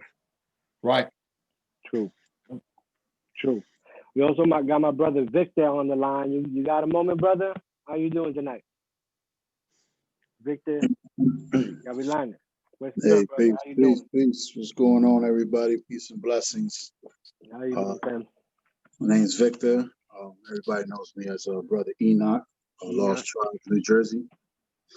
I got on late. It's a pleasure. Please, peace, everybody. It's great to be on the call. First and foremost, brother Prism, man, thank you for inviting me. I apologize. I got on kind of late on the call, but for the time that I've been on the call, man, just to hear such great, you know, same energy and knowledge being spread around, and to hear a beautiful balance between the kings and the queens here, you know, dropping some beautiful jewels. You know, hip hop for me, and I was just explaining to a sister right here, you know, hip hop for me, you know, it's always going to root me to where it all started for me consciously, where you know, I opened my third eye to, you know, figuring out, you know, what the world was like, you know, saying from with a larger lens, and I started to understand myself more, learning about my identity and you know, learning more about myself, gaining that knowledge of self. I could always go back to, you know, where it all started, and that was, you know, when I was initiated into the hip hop culture. You know, that culture, that spirit, that energy, that helped fuel such a movement around the world. You know, I could actually say I'm a part of that movement, and it has done so much for me. It has given so much for me. And I recall a couple of years back, you know, even Brother Pluto was with us over at NJIT, New Jersey Technology Institute in downtown Newark. We did our spiel of like a what was that, like a hip hop workshop for youth. And most of them were Latino immigrants that came from like Central South America. And we kind of give our life experiences and different elements of hip hop, like what we represented as hip hop, and, you know, saying each of us and what it did for us, how it developed us, how it helped us, you know, to become the men that we were, you know, that we are today. And in those teachings, you know, those lessons, those jewels, that is so much of our struggle. Through that struggle, how we found ourselves, and how we were able to empower ourselves to do great things in our own lives to help us become, you know, saying greater for ourselves. We kind of use those teachings and kind of sharing with these youth. And, you know, this conversation kind of reminded me of like what that was like, you know, hearing each of you kind of give your tidbit on the culture itself. And it kind of made me think about, where am I at today? You know what I'm saying? I could always look back and thank hip hop for where I am at today. You know what I'm saying? And think about what can I do now in the work that I'm doing in the community, and how can I still continue to use hip hop to spread a positive message of empowerment and unity amongst the community. You know what I'm saying? And it kind of lit a fire in me again, because I kind of lost that focus. I ain't gonna lie. Some years ago, I kind of stepped away from just talking all about hip hop, and I just got really focused in the housing justice work. I got really focused in environmental justice work, and getting to connect with a lot of other great organizers and activists out there, and learning about strategies and learning how to build frameworks towards certain type of specific work that we wanted to get on, and strategizing with other organizers and activists from different states and cities to share ideas in the work that we were doing. And I kind of think about that when I think about this group today. There's a lot of us here that may share some great knowledge on certain work that perhaps we could kind of build small little collectives to focus on different aspects of what we want to do in our community. And I kind of explained a little tidbit of it in the chat, talking about generational wealth, land banking, and stuff like that, like buying land, right, and not just acquiring a house, but acquiring the property where the house is on, and not even just that, about teaching community about saying how to buy back the block. You know what I'm saying? Like, there's ways for us to use the laws that are in place that'll work for us. And it's a lot to it, but we could all build, and I think this is a great collective, and I hope that this continues. And we could start setting up some little small sessions where we could kind of teach each other, know your rights, or even teach each other on specific knowledge that'll help build up any one of us. You know what I'm saying? If somebody got knowledge in how to build a business, that'll be great. Share with us. Let's talk about this. For instance, let's, as a collective, let's create a business. You know what I'm saying? If we want to talk about creating small, I don't know, if we want to talk about creating small cultural and spiritual traditional kind of courses and classes for the community, how does that look like? And how do we work together to make sure that it's inclusive and it's transparent and it's not, misleading anyone to believe anything else? You know what I'm saying? Like, what the culture is, with the truth and the facts, things like that. We could do so much. And I see that this group right here may be a great collective of like-minded individuals where we could kind of sharing things like that. Perhaps there's things going on in each one of your states or cities that perhaps I can kind of get going on out here in New Jersey. Perhaps there's something going on out here that I could drop some info, might inspire you guys to want to do something similar over there. How do you get it going? What did you do? These type of things we could share with each other and kind of help guide each other to kind of create programs and things in our communities to help change the situations of what families are facing, especially even under the pandemic right now. So, much love to y'all, to those of you who are healthcare workers, essential workers, much love, respect to y'all. Please keep safe. That new COVID mutated B.1.1.7 has hit the US. It's throughout the tri-state. It's on the islands already. It's spreading throughout the states. The UK has kind of given some serious warnings about it. It's a very terrible, second wave of this mutated virus. So, I want you guys to keep safe. Please practice properly using your PPEs. Right. Where you just do your due diligence, keep yourself safe, and just follow the protocols. And if you got to be proactive, listen, we could. Here's another idea, something that Zulu could do. We can create our own info sessions for our community neighborhoods. We can kind of teach them about properly, real information about COVID and how to protect yourself, and kind of, give them little things that they can do so they don't have to be feeling afraid stuck in the house, but they could still be able to live a normal day-to-day life, but just keeping themselves reserved and more protected so that they don't have to put themselves in any issues, like get infected or something like that. But anyway, the fear is spreading just as bad as the COVID. Oh yeah. Oh yeah. So, but I'm supposed to take the vaccine on Wednesday, and I'm declining it. Good for you. Don't take it, because it will destroy you in 5 years. It will kill you. basically. I work for the government, so Me, they too. want I work me. for the health district here in Reno, Nevada. Guess what? We have been on. I don't mean to interrupt, but yeah, I work for the health district here in Reno, Reno, Nevada, and we have done what, almost 1 million people in vaccination. Everybody's happy to get that vaccination, but me, I'm looking at them going, you're gonna shorten your life because it's time sensitive. It's a matter of time to activate. Like the brother, like Pluto said about. Pluto was talking about the regarding the fear as well as the vaccine. He's correct on both sides because this is a virus kill is what this really is. This is So what was your experience, Marilyn? What happened? I thought about it. I did some research. It's not approved by the FDA. They don't know how long it can protect you. You can still get COVID through it.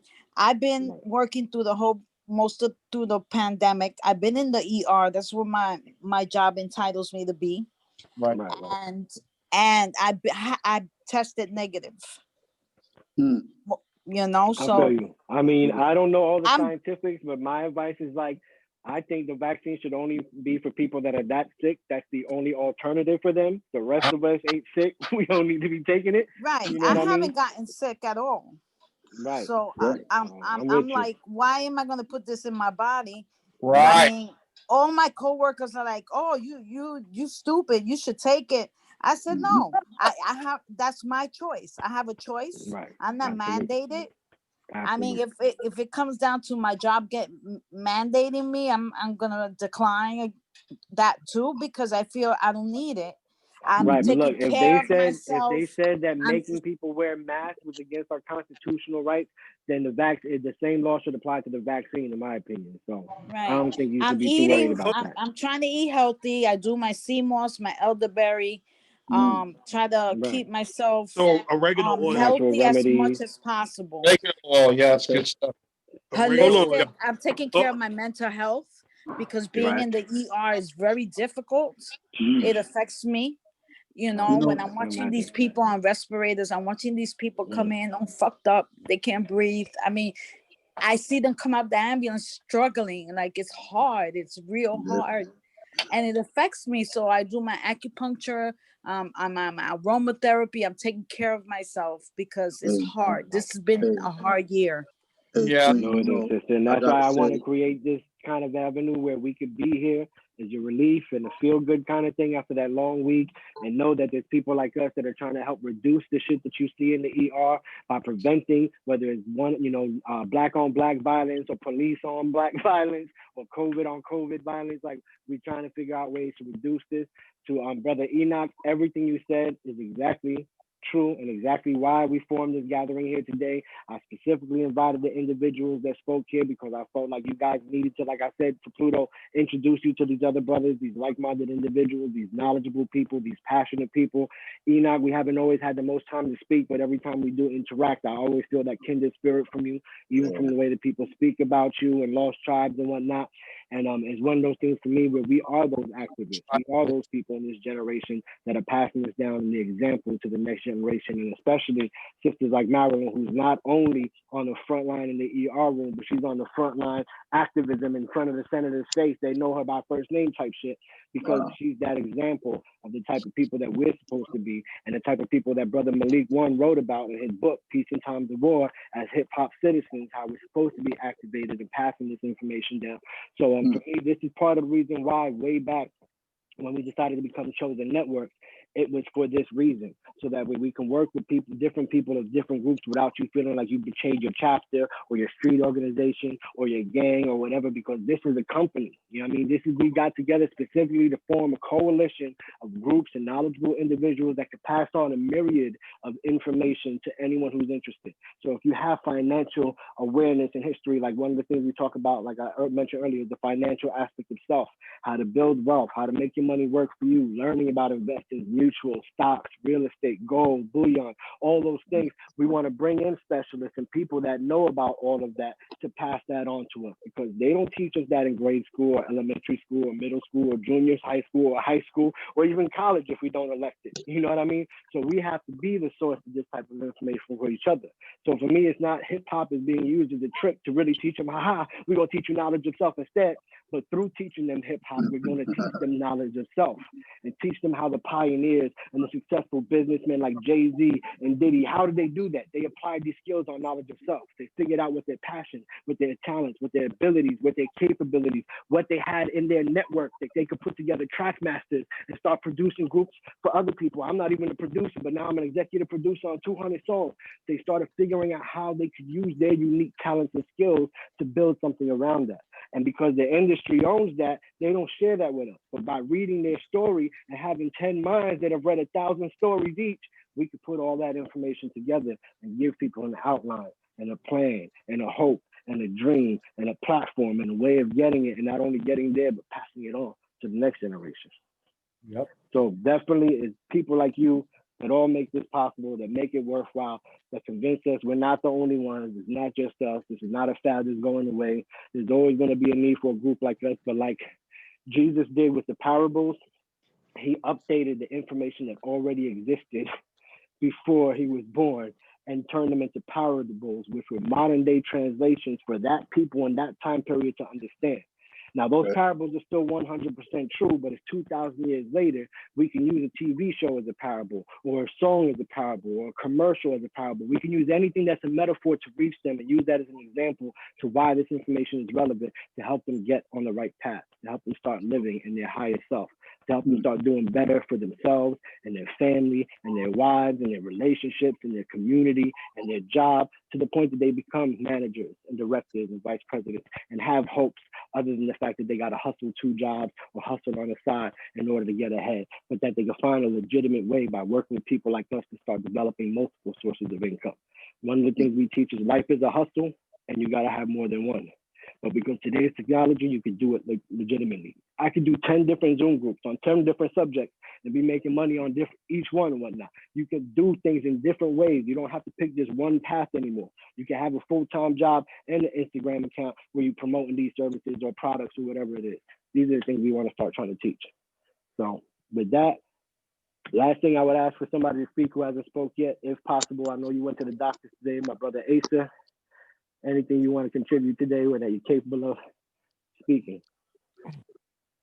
Yeah, I'm capable of speaking. You can hear me? Yep. Peace, peace. Peace, everyone. Peace. I'm sorry. I didn't really want to put on the video. I don't look as handsome as I usually do. You know. But earlier, yeah, I did take a tooth out. Basically, what I can get from all of this is that we was all chosen for a purpose. You know. Us being here tonight is for a purpose. Hip hop was created for a purpose. You know, a lot of us know that we've been here for a purpose, but sometimes we lose that faith. We lose that hope, you know, with our daily, you know, with ourselves or people around us and stuff. So I can actually say that this is highly needed. Hip hop is highly needed. The culture, the knowledge that it brings is highly needed. And a lot of you said a lot of great things today. And I would hope that we can continue to do this because this is phenomenal. This is awesome. There aren't that many people, guys, out there that are doing this, you know? So I commend Marilyn. I commend Passion. I commend Eridu. You know, I commend all of you, Phatz. You know, this is what helps save our lives. You know, I can say that hip hop saved my life in multiple ways. It saved my life in relationships with my kids, you know, with myself. Sometimes I don't want to even live anymore.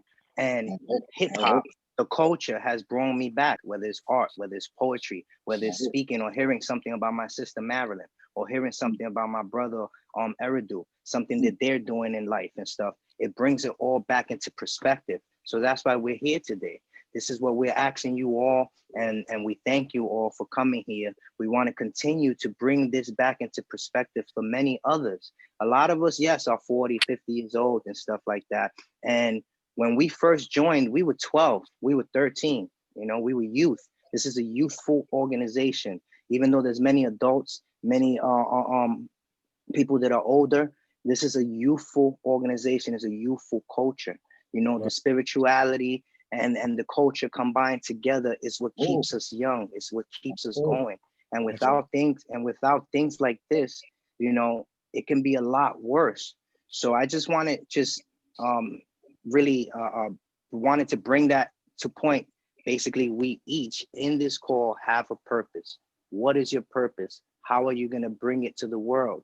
Do you want to bring it to the world? You know, you have to ask yourselves, do you just want it for yourself and your family, or do you want it for the world? There's no right or wrong answer. But the thing is that we're gathering Chosens, gathering Zulus, hip hoppers, individuals alike like us to do this job, you know? Not to reiterate, it's very hard out here. The pandemic, the crisis is going on. You know, sometimes, you know, your own family, your own friends don't believe in you, you know, or maybe you have children, young or older, and, you know, you worry and you protect them and pass on to them what we've learned, you understand? And passion, she said that it may be hard to get to teach others. You know, how can you teach ignorance? The best way, all of you said it great, the best way is basically by your actions, you know, by being yourself. You know, what do you have inside, and what you become yourself. When people see that, even though they might not tell you, they might not be verbal on it, but it's actually changing that person next to you or beside you, you know, from the things that they hear that you do. And it might not seem like you're making change in your family, in your community, with those around you that you want to teach, your peers, you know, the youth, but they are listening. You know, they're listening because our minds is like computers. We absorb a lot of things in.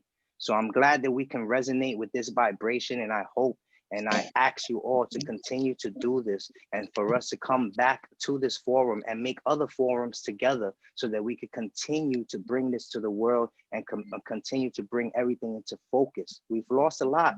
We've lost a lot of people. We've lost ourselves. You know, we lost years, some years that we can't get back, but we can make the next years much better, and we could give ourselves more years. We kind of let go of the other years. We can't get that back, but we could get more years. How? By living ourselves, living with others, and teaching. Nobody's better than nobody. You know, you all have great knowledge, great culture. You know, Mike One, Eridu, Pluto, Phatz, Marilyn, Passion, the brothers that was here from Chosen Nation, from Chosen, you know, all of us can do something.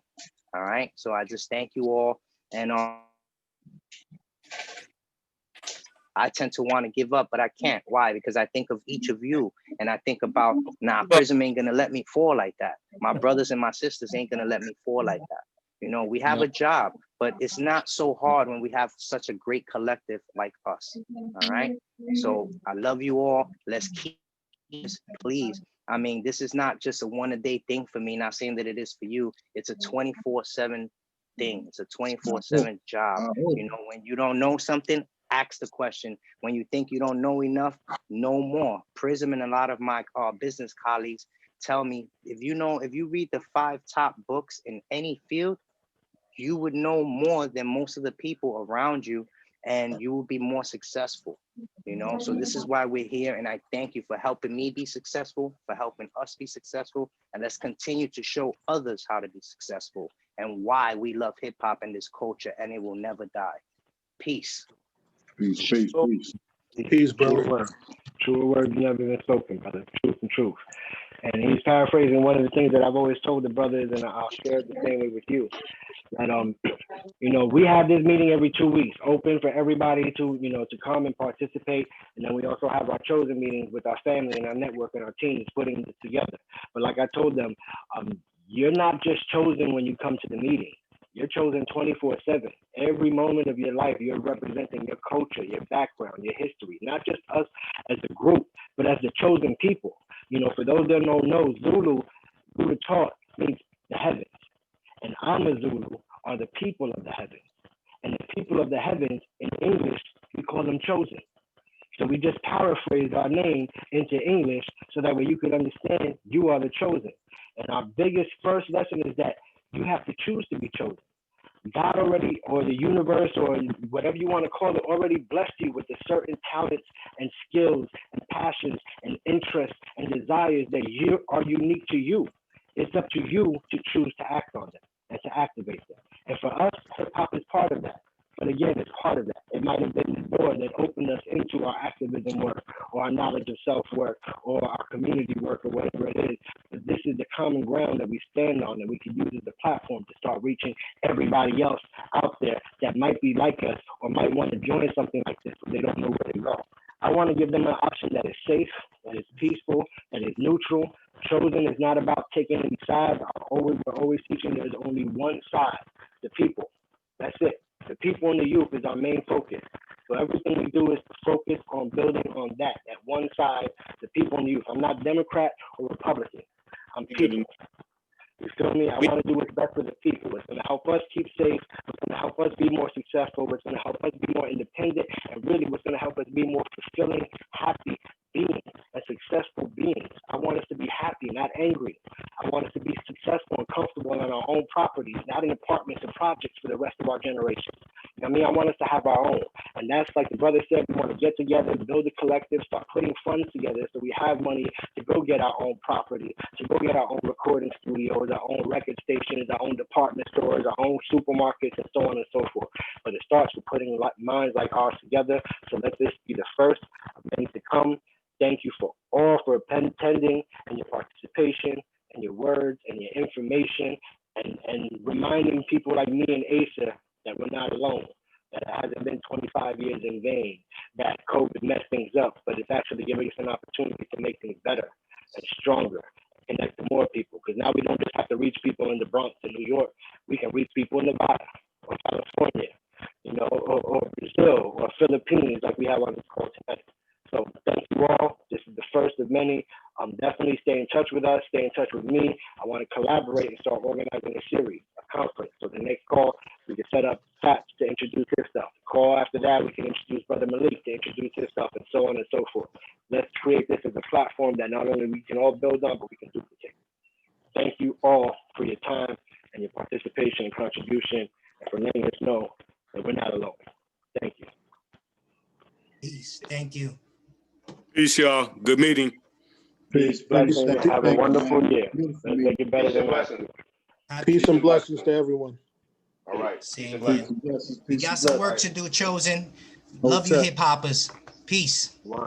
Ace, take care. Acer and Prism, may Elohim continue to bless you and bless the learning community of the hip hop culture. We're just, this is the beginning of it. Amen to that. Thank you. Amen. God bless. Bless y'all.